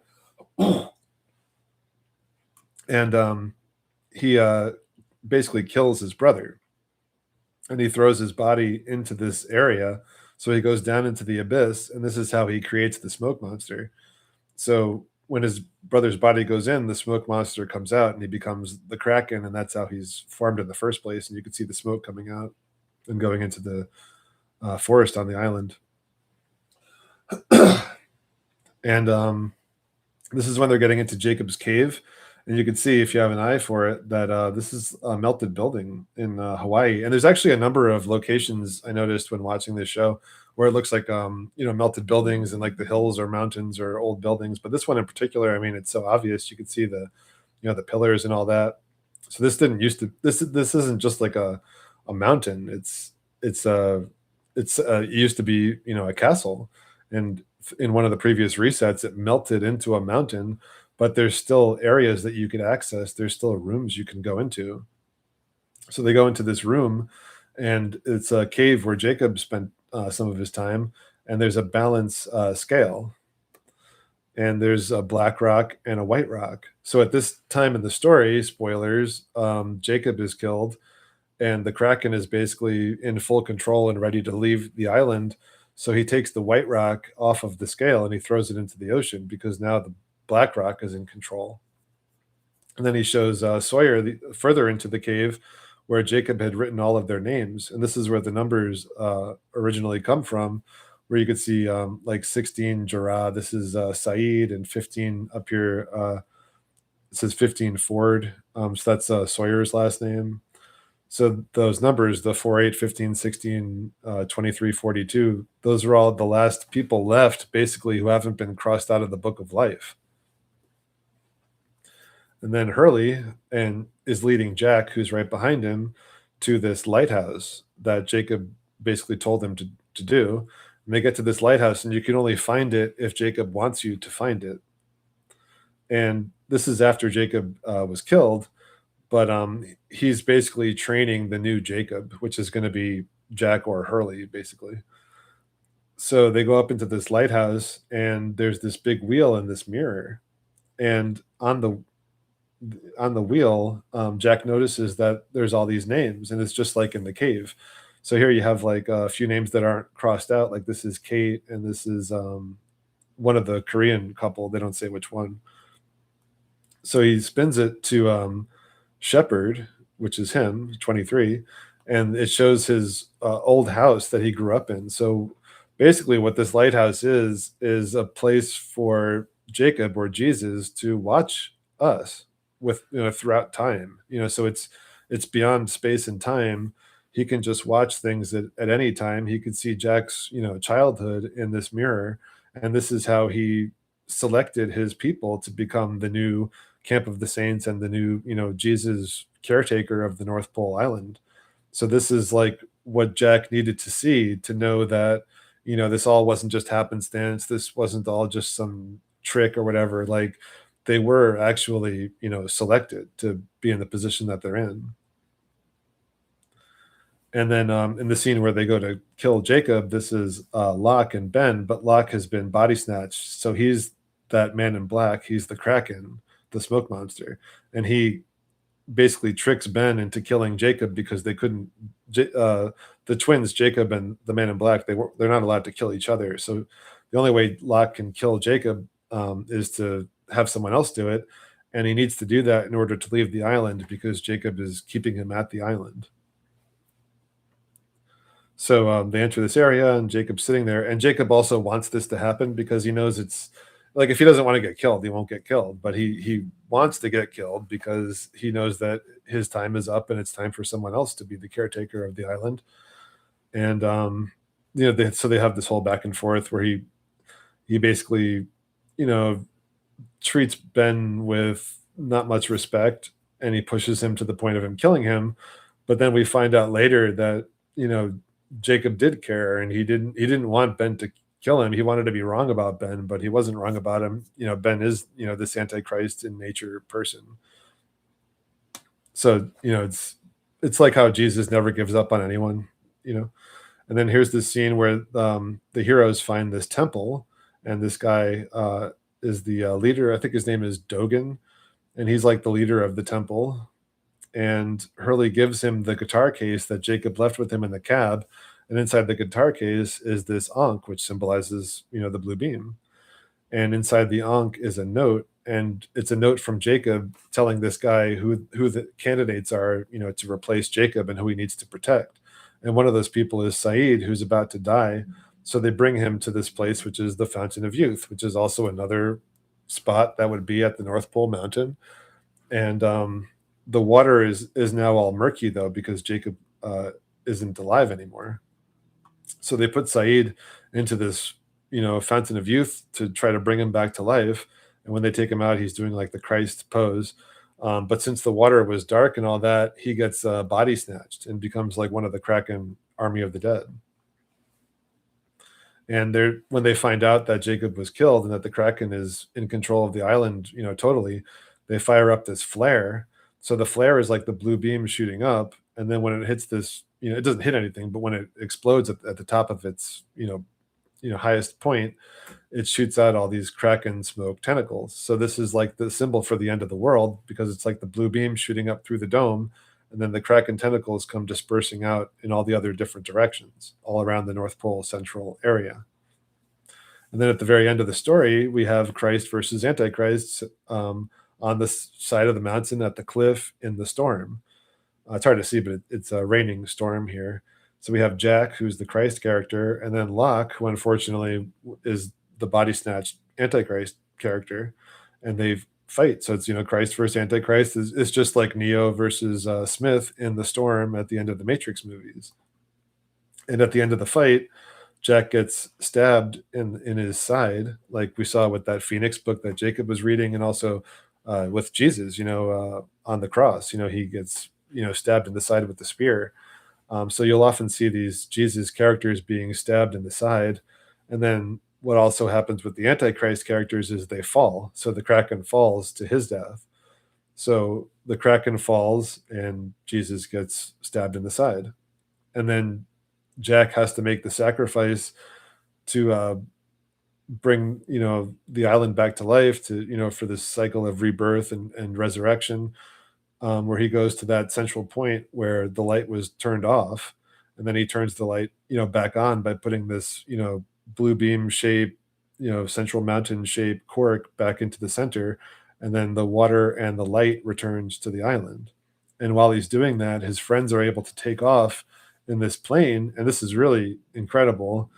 So this is like the speedometer of the plane. I forget what it's called at the moment, but it's going up and up. It starts off in like the 120s when they show it, and when it gets literally to exactly 144, they take off. This is like they hit 144, and then they show this shot because that's like the number that they take off at.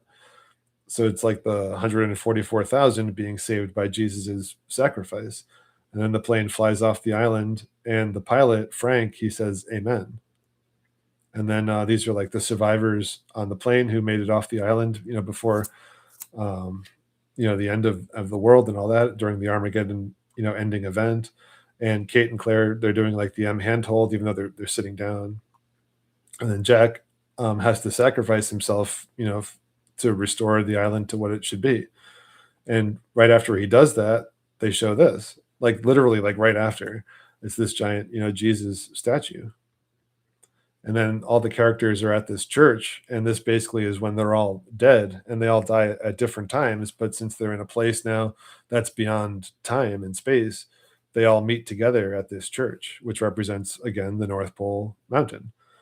And Locke is walking up to the door, and he sees Ben on the outside. So he starts talking to Ben, and Ben says, he's not ready to go because he's still got like, this Antichrist nature about him, and he still has more work to do, in the physical world in order to be ready, to leave the world. And he's also sitting between the twin pillars, and he's on this bench that's like the North Pole island. You have the central raised, tabletop mountain with the four continents. And then when Jack enters the church, it's a church for like everybody basically. So you have the cross, the staff, the menorah, all the different symbols for different religions. And the menorah, I think Tanya was saying it in the chat in the previous stream. This is like another shape that the plasma takes. It looks like the shape of a menorah. And like again, it's all the different cultures and walks of life. They all meet at this central North Pole place. And then Jack, when he touches the coffin of his dead father, his spiritual father, God, he remembers, all the stuff that happened because he wasn't sure where he was up until that point. And then he meets his spiritual father, who's God, at this North Pole, church, and God welcomes him, and then opens the gate to the light, and Jack's like, so where are we going next? And he's like, well, we're gonna have to find out. I'm not gonna tell you. And that's basically the end of the story. So now I'll check in with the chat here, but I'll get into all the compass symbolism. Let's see. Just checking in on the chat. Okay, not too much going on. Oh, hey, young Caterpillar found me from J Dreamers. That's awesome, man. I'm not sure who Kurt Metzger is, so you probably found me from Jay. Yeah, CJ too. That's awesome. Yeah, definitely good. If you guys haven't checked out 100 or checked out Jay Dreamers channel, definitely check him out and subscribe to him. And yeah, that 144,000, that's crazy, isn't it?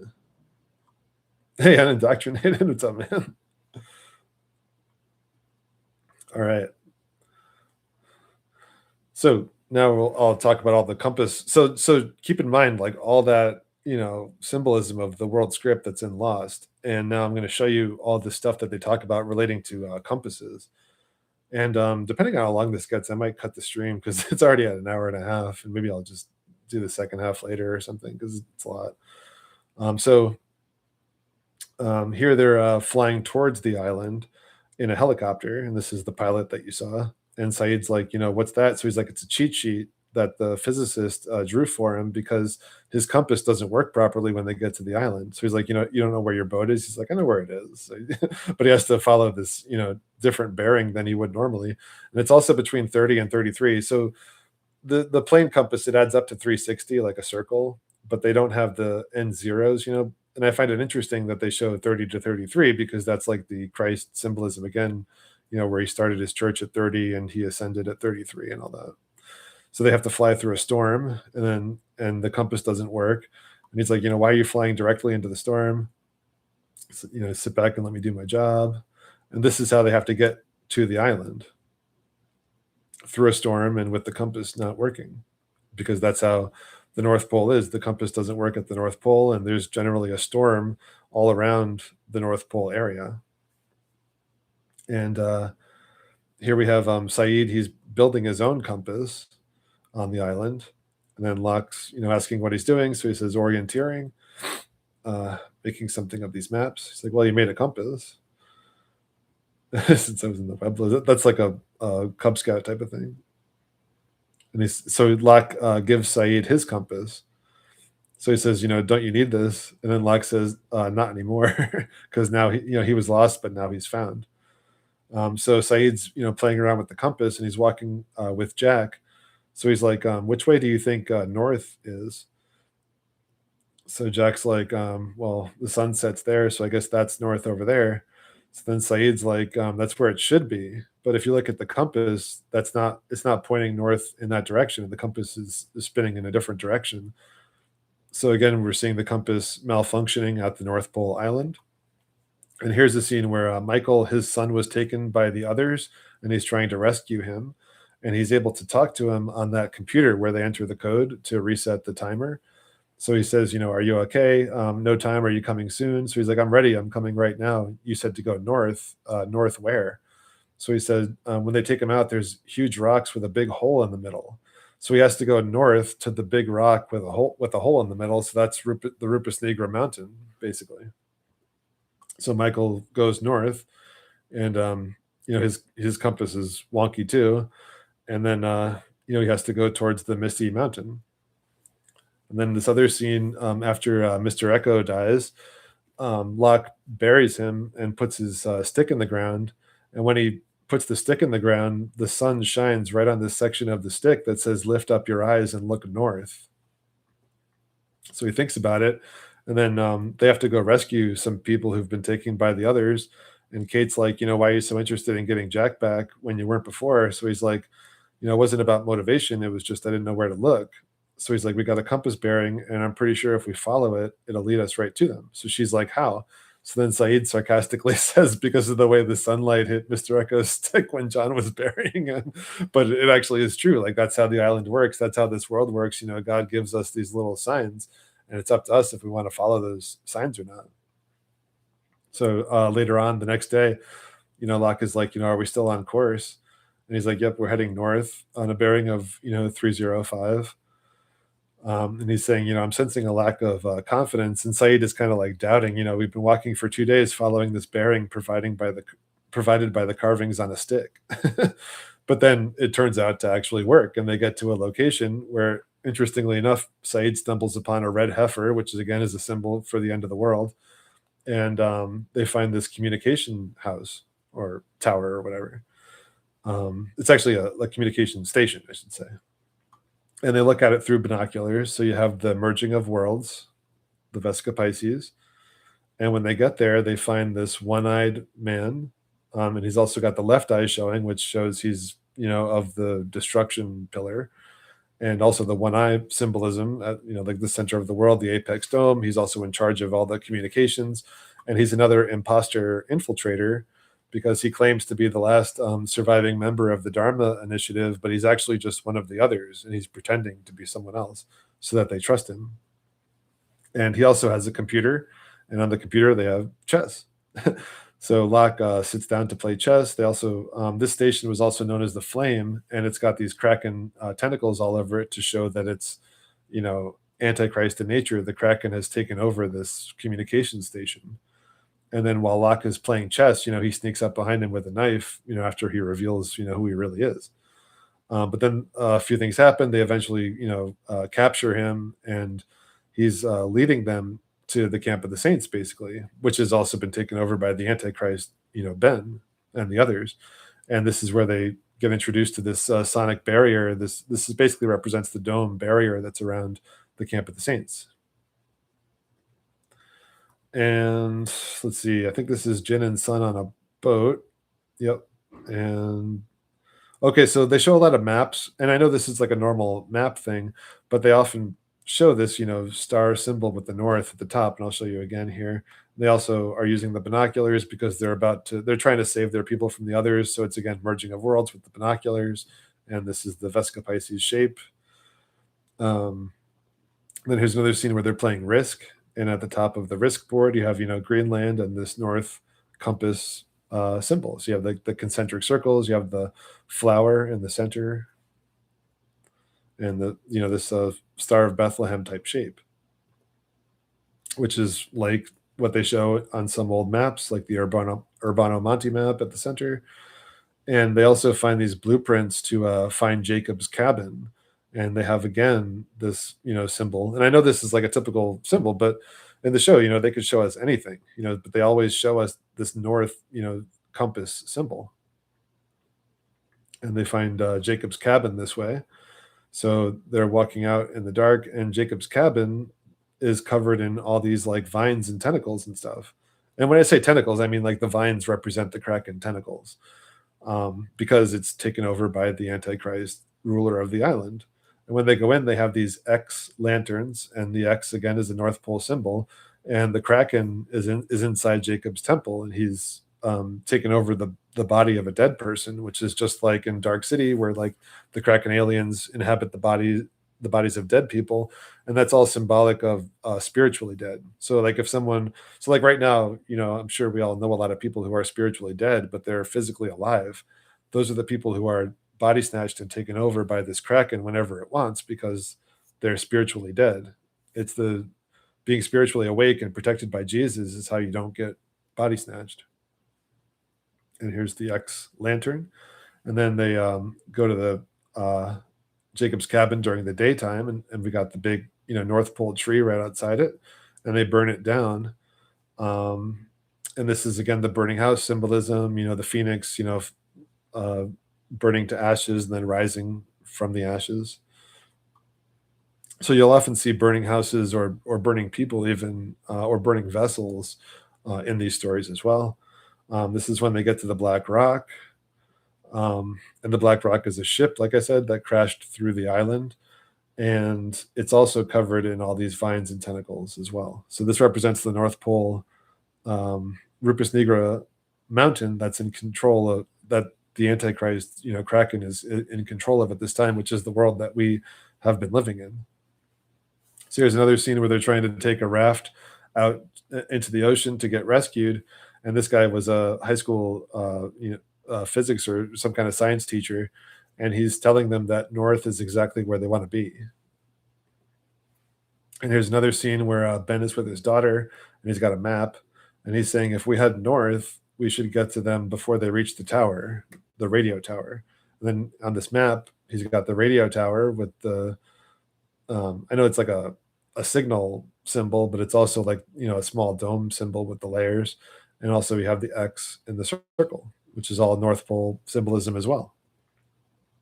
And here's a scene where Locke is traveling back and forth in time, and he gets shot.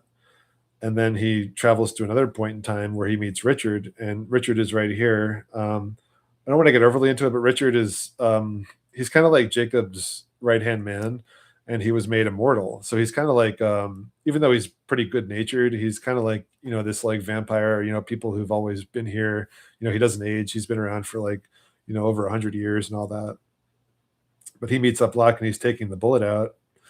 And he says, next time we see each other, I'm not going to recognize you because Locke's going to go backwards in time before they met. So he gives Locke a compass and he says, give me this and I'll know who you are, or I'll know to trust you. It's a compass. So then Locke says, what does it do? So he goes, it points north, John. So like Locke thought he was giving him like some kind of like special device or something. But again, with that, compass and going north symbolism. So then Locke, instantly transports through time again, and he's got, Richard's compass. And then I think this is the last scene I'm going to show from Lost, at least in this part, where Locke, who's been taken over by the Kraken, he's body snatched.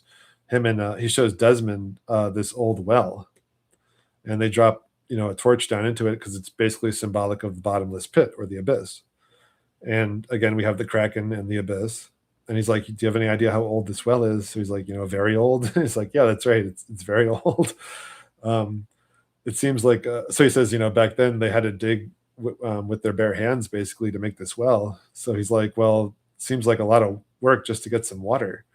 So he says, "Well, they weren't looking for water; they were looking for answers."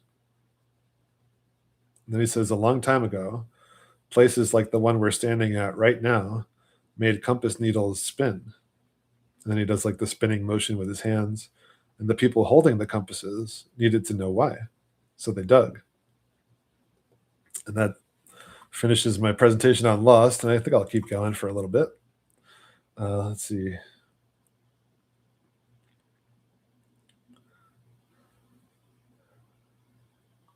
Oh, hey, I got just checking out the chat here. Thanks, Uncommon Truth. I appreciate that. Yeah, Lost is like so amazing. Like I said, once I finish this live stream series, maybe I'll do like a whole thing on Lost because I have like a lot more notes and screenshots and stuff. I even kind of went over like there's like still so much I could show you guys, and I still probably put too much in this presentation. Yeah, Drew. Yeah, Lost is amazing. Yep. Look up, lift up your eyes and look north for sure. Yep. Hey, Jimmy. Good to see you. Hey, Andrew. Good to see you too.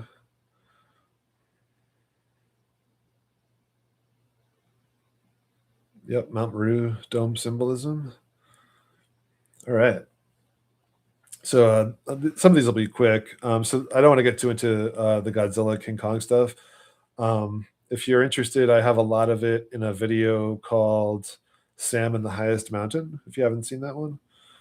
So in Skull Island, King Kong lives on the North Pole Island. And in order to get there, these military people, interesting symbolism here too on the helicopter, they fly this squadron of helicopters. They have to go through a giant storm like we just saw in Lost. And when they go through the storm, excuse me, their compass needle goes crazy and it starts spinning all around. And then it's not just any storm, it's a plasma storm, like the end of the world. So, we have lightning, crashing all over the place, and it's this crazy thing. But once they fly through it, everything is calm, and they get to this North Pole Island. Also, this Richard Nixon bobblehead. I was going to say something on that, but I'm forgetting what it was.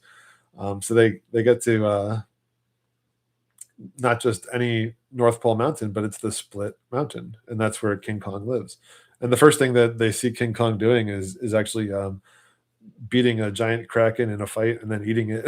So it's like, Christ versus Antichrist symbolism again there too. And King Kong obviously would represent like the biggest, form of Christ consciousness emerging at the North Pole. All right, so I talked about these Mad Max movies a lot in previous streams, although I didn't get too into Fury Road, which is actually my favorite of the 5 Mad Max movies.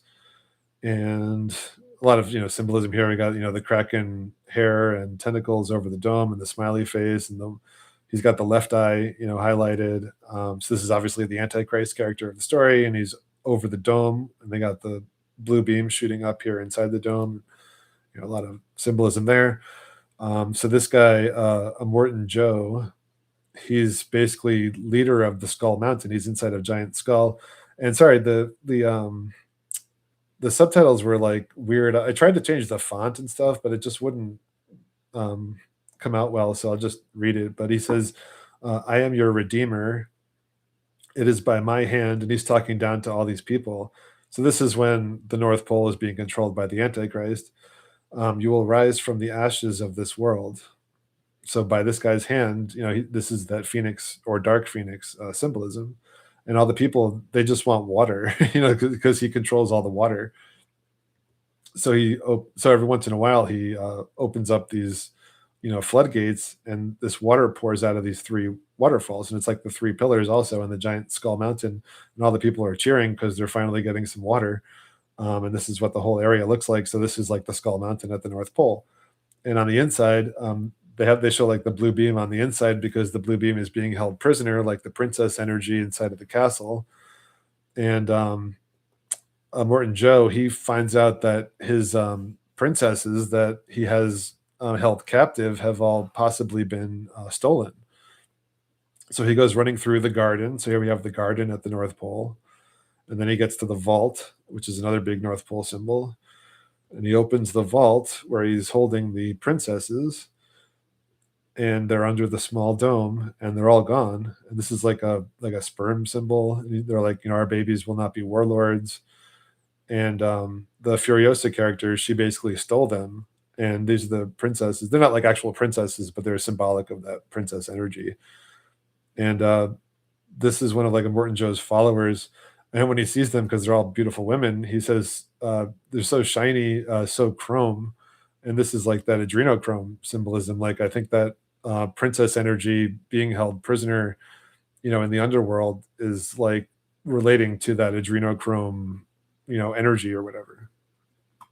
And then this initiates this huge car chase, basically. So Morton Joe goes after them to try to get them back, and the princesses are being held in these like under, compartments, hidden, and they're saying we can't breathe down here. So again, with the I can't breathe symbolism, and Furiosa, she's trying to drive them to paradise basically, and she's saying, stay out of sight. And then they go through another giant storm. And as they're just like we saw in the other movies, I was actually getting kind of confused. Like, did I already show this? But it's not that I already showed it. It's that it's the same symbolism in a lot of these stories. So they go through a giant storm, and when they go through the storm, Morton Joe looks at his compass, and this is like a nautical compass that he must have found, after the previous reset, and the compass starts spinning all around. So again, we have the compass spinning going into the storm at the North Pole. This is all the North Pole story. Every location represents the North Pole. And here they're inside of the giant plasma storm. And then on the other side of it, this one woman says, "We're going to the green place." I can't wait for them to see it. And then they meet these older women who used to be protectors of the North Pole area.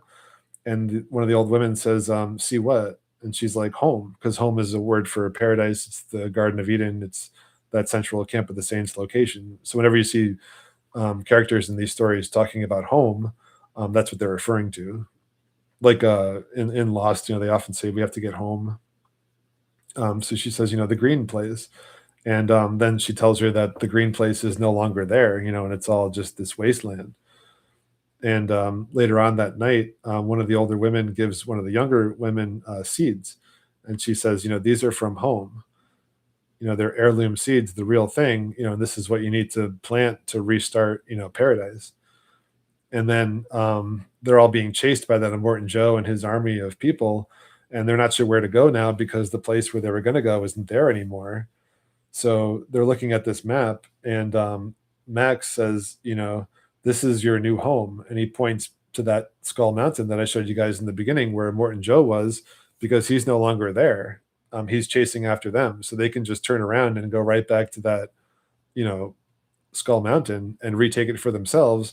And this would be the transfer of power of Antichrist control to Christ control. So the princesses would be returning to this home, Skull Mountain, and then it would be, the blue beam essentially returning to the mountain. All right, so Indiana Jones and the Dial of Destiny. This title font here, I've talked about it before, but this is definitely Mandela affected with all these weird like indentations into the letters. And Indiana Jones's hat is also much taller than it used to be. It looks like a top hat now. It's pretty ridiculous. And I talked about that in the past.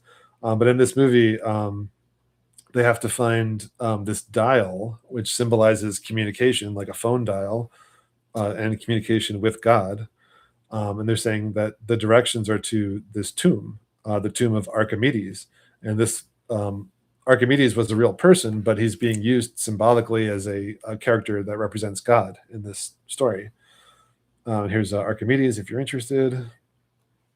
So they go to Archimedes' tomb, and there's methane in the air. So Indy says, don't breathe. So again, it's this I can't breathe symbolism. And they're down in the underworld, in the tomb, in the world of the dead, where God is, essentially dead. And of course, God is eternal and doesn't die, but he has this, death rebirth cycle. And Indy, they're trying to find this tomb, and he's like, water displacement. Get in the pool. Archimedes was fascinated by water displacement. And what is, the first thing in the Bible is God separating the waters.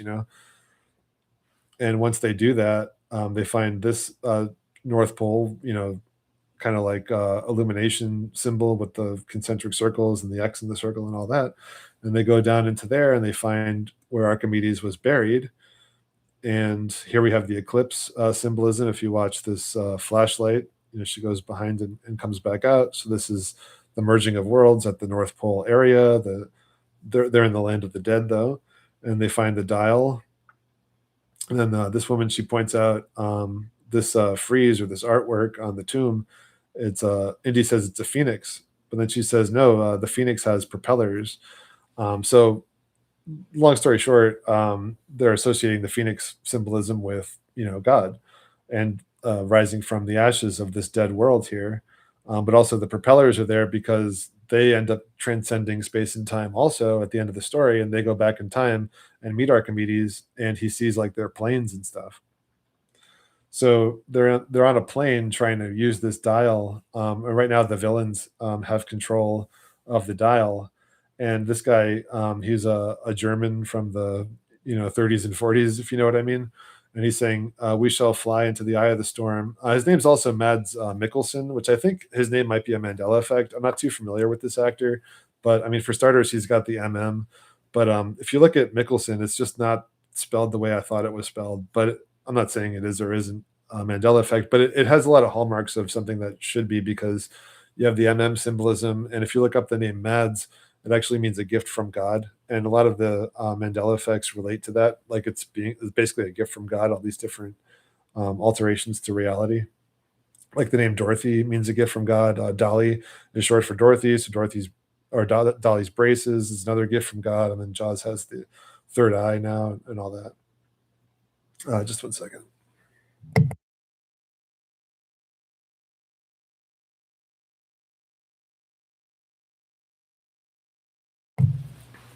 All right, so he says we'll fly into the eye of the storm, and we're going to head north over friendly skies with enough fuel to reach Munich. And he basically wants to take over for this guy. And he says he could have lit a fire that would burn for 1,000 years. So again, we have this millennial reign symbolism, and they're going through this portal in the sky. And when they go through this portal, they transcend space and time, which is a very typical thing that we all have to do in order to become spiritually evolved, and to if we're going to be in an eternal reign of Christ, we would have to transcend space and time in order to do that. And as they're going through this portal in the storm, the compass of the plane is spinning all around.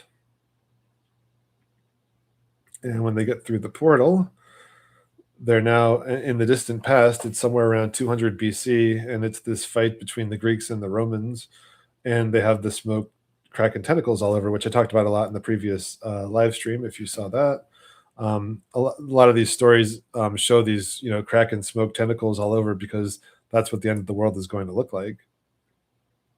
So at the end of the world, they both meet Archimedes. So this is symbolic of God, and they both speak ancient Greek also. So Indy's saying, he's asking how far we've come. So he says 2,000 years. And whether you think the millennial reign already happened or not, like 2,000 years ago is generally symbolic of when Jesus was here, whether you believe the history or not. Like saying 2,000 years evokes the last time Jesus was here. So he says, we've come 2,000 years, but we didn't expect to meet the great Archimedes. And this name, I think they chose Archimedes as a godlike figure because of the beginning of his name here. So I think like AR has a lot to do with God characters, and Ark and Arch, so like, Arthur, like King Arthur, Aragorn and Lord of the Rings, Ark, like an electrical arc, Arch, like you have like the Rainbow Arch and the Arch of the Dome. And so all these, there's a lot more to it too that I could say, but just off the top of my head, there's a lot of meaning in just this, prefix of his name. And he says, "You were always going to meet me." So like both Indy and the villain thought that they could set the dial to whatever time they wanted, and it was kind of like a time travel device, but it was actually kind of like a trick because the dial, no matter what they did, it was always just going to bring them right to that time to meet Archimedes. And this is basically meeting with God when Armageddon happens. And the dial represents, communications. And then she's saying, the dial is a forced deck. It doesn't take us anywhere but here. And then he's saying, he built it to get help. And I don't want to get overly into this. Like, obviously, you could say God doesn't need our help. He could do anything. But I think God has set this up to where he does need our help. And by help, it's us seeking out the truth and spreading the truth because Jesus is the truth. And by us doing this, we're basically resurrecting the blue beam. Like, if we didn't do this, I don't think the blue beam would come back. So again, also we have this portal that's opened, and they need to get back into it if they want to go back home because it's going to close. And what we often see with these portals is there's like a time limit, So like right now is the window of time where we all have a chance to establish this communication with God and to seek the truth and to, spiritually advance ourselves and become better people to the best of our ability. And then that window is going to close very abruptly. And then that's when Armageddon's going to happen. And then we won't have a chance to do that anymore. Decisions will be finalized. But she's saying, we can't get stuck here, although Indy wants to stay with Archimedes, but she basically knocks him out and brings him, home. And then he wakes up in his bed and he's got the dial. So and notice how they put the dial right next to a phone. So they're equating the two. They're saying that this is the communications device. And then he also has the tip of the spear. So this is like, so he's got the communications with God, he's got the blue beam spear, and he's home with the people that he loves and cares about. And they also show this big G. They could have had anything on this bag, but the G is symbolic of God and also the center of the map at the North Pole. And it's basically, they're older, of course, but it's, Adam and Eve at home at the central North Pole area. And in Under the Dome, here we have, the pyramidal road going up under the dome. And again, a lot of this, here's this, smoke plumes. You got the crack in the dome. You have basically the Vesica Pisces kind of hidden here with the moon merging between heaven and earth and the church under the dome and all that. And this is also a Stephen King story. So there's a part where they find this underground abyssal area under the school. And the schools are often North Pole buildings as well. So they throw this flare down into the abyss basically, and it just keeps going. So, where did it go? It just disappeared into the darkness. I didn't hear it land. How is that possible? So it's the bottomless pit, and same way the dome's possible. It's beyond human comprehension. So got any ideas to help us understand where that cliff might lead to? The laser pointer never reaches the far side. And then this woman who's a science teacher, she says, even stranger, my compass is spinning. So they show her a compass and it's spinning all around. It says we're facing every direction at once. So they're saying they're at this North Pole location with the abyss right below them. So then Julia, she doesn't like this. And then this character, the main character, Barbie is his name.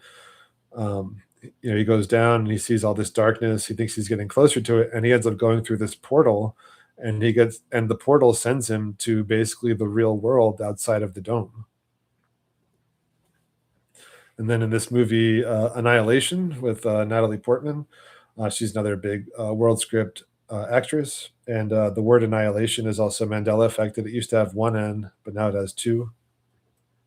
So there's this, they don't really show it as being a dome, but it's like this giant barrier, kind of like Lost, where it's a barrier around the North Pole area, but they don't actually show it as a dome. In a lot of cases, they do show it as a dome, but in these two, they don't. It's just a barrier, and they're looking at it. And her name in this is Lena, which means a bright, a shining light, or a torch. So she's like representative of, um, I would say the blue beam.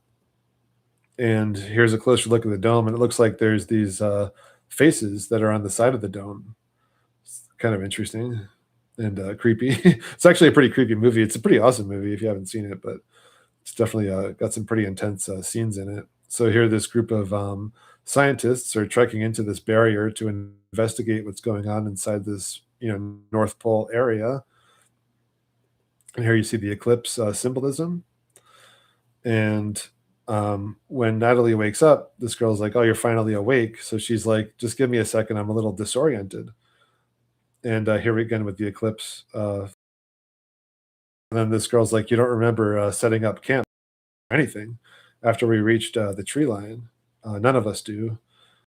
So their memory has been taken. So this whole thing with memory at the North Pole, memory being taken or memory being given. And this one girl's like, "I've been checking my comms and nav equipment, and nothing that sends a signal out of here is wait, what? Anything that sends a signal out of here is down. Um, and check this out."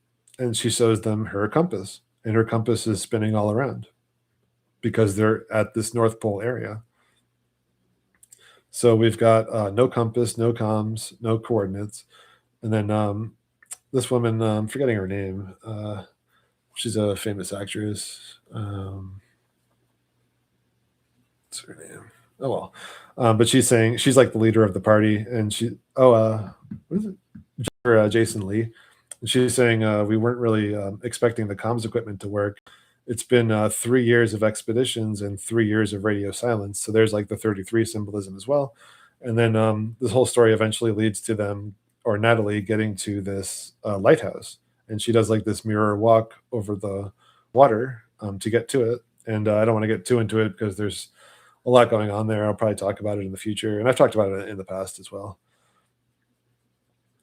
Contact. This is going to be kind of a longer one. I think I might. It's after 2 hours, so I think I'm going to call the stream there. My voice is kind of harsh today. I'll just check in with the chat because Contact is going to have a lot in it, and then there's another movie too that I had a lot to say about. Let's check in with you guys. Yeah, what a lovely day. Yeah, it's a line from Mad Max.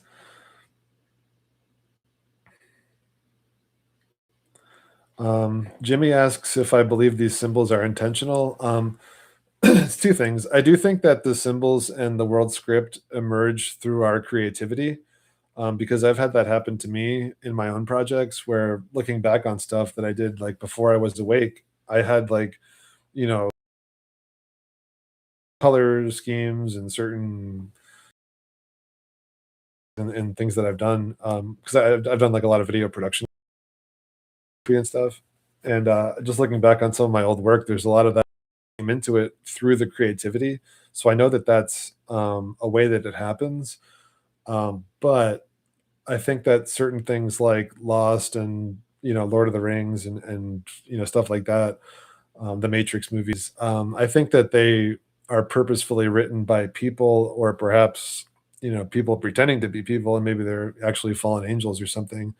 Um, but they definitely know the world script and they're intentionally doing it. I don't think that it's possible to make Lost, just through creativity, and then it happens to have every element of the world script in it, and often cases multiple times. So I think it's purposeful in those cases. Maranatha wants to buy a compass now. That's funny. Yeah, CJ, the Garden of Eden equals home for sure. It's paradise also. Yeah, when the poles shift, the compass may not operate correctly.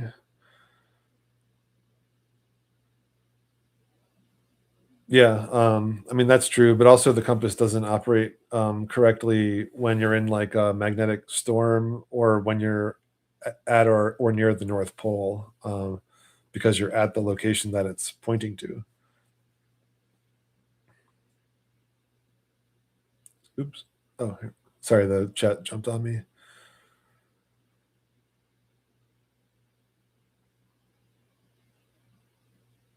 Oh, I didn't notice. Andrew, Andrew's saying the shape on the windscreen on the aircraft is symbolic of the North Pole. Yeah, I'm not. I have to check it out. I might have missed that. There's like so much to these. It's kind of like like I said with Lost, I could literally say like 100 other things about that show.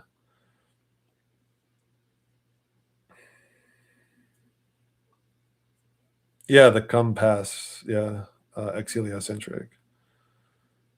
Pass this way, come to the North Pole.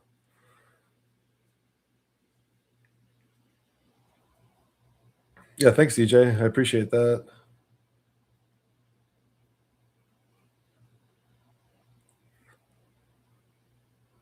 You're welcome, Rolly. Thanks, Andrew. Hey, pushing. Always good to see you, man. Hey, 7 seconds. You got here right at the end. It's good to see you. All right, so I'll have to pick up on this one next time. Appreciate you guys hitting the likes and sharing the show and commenting and all that.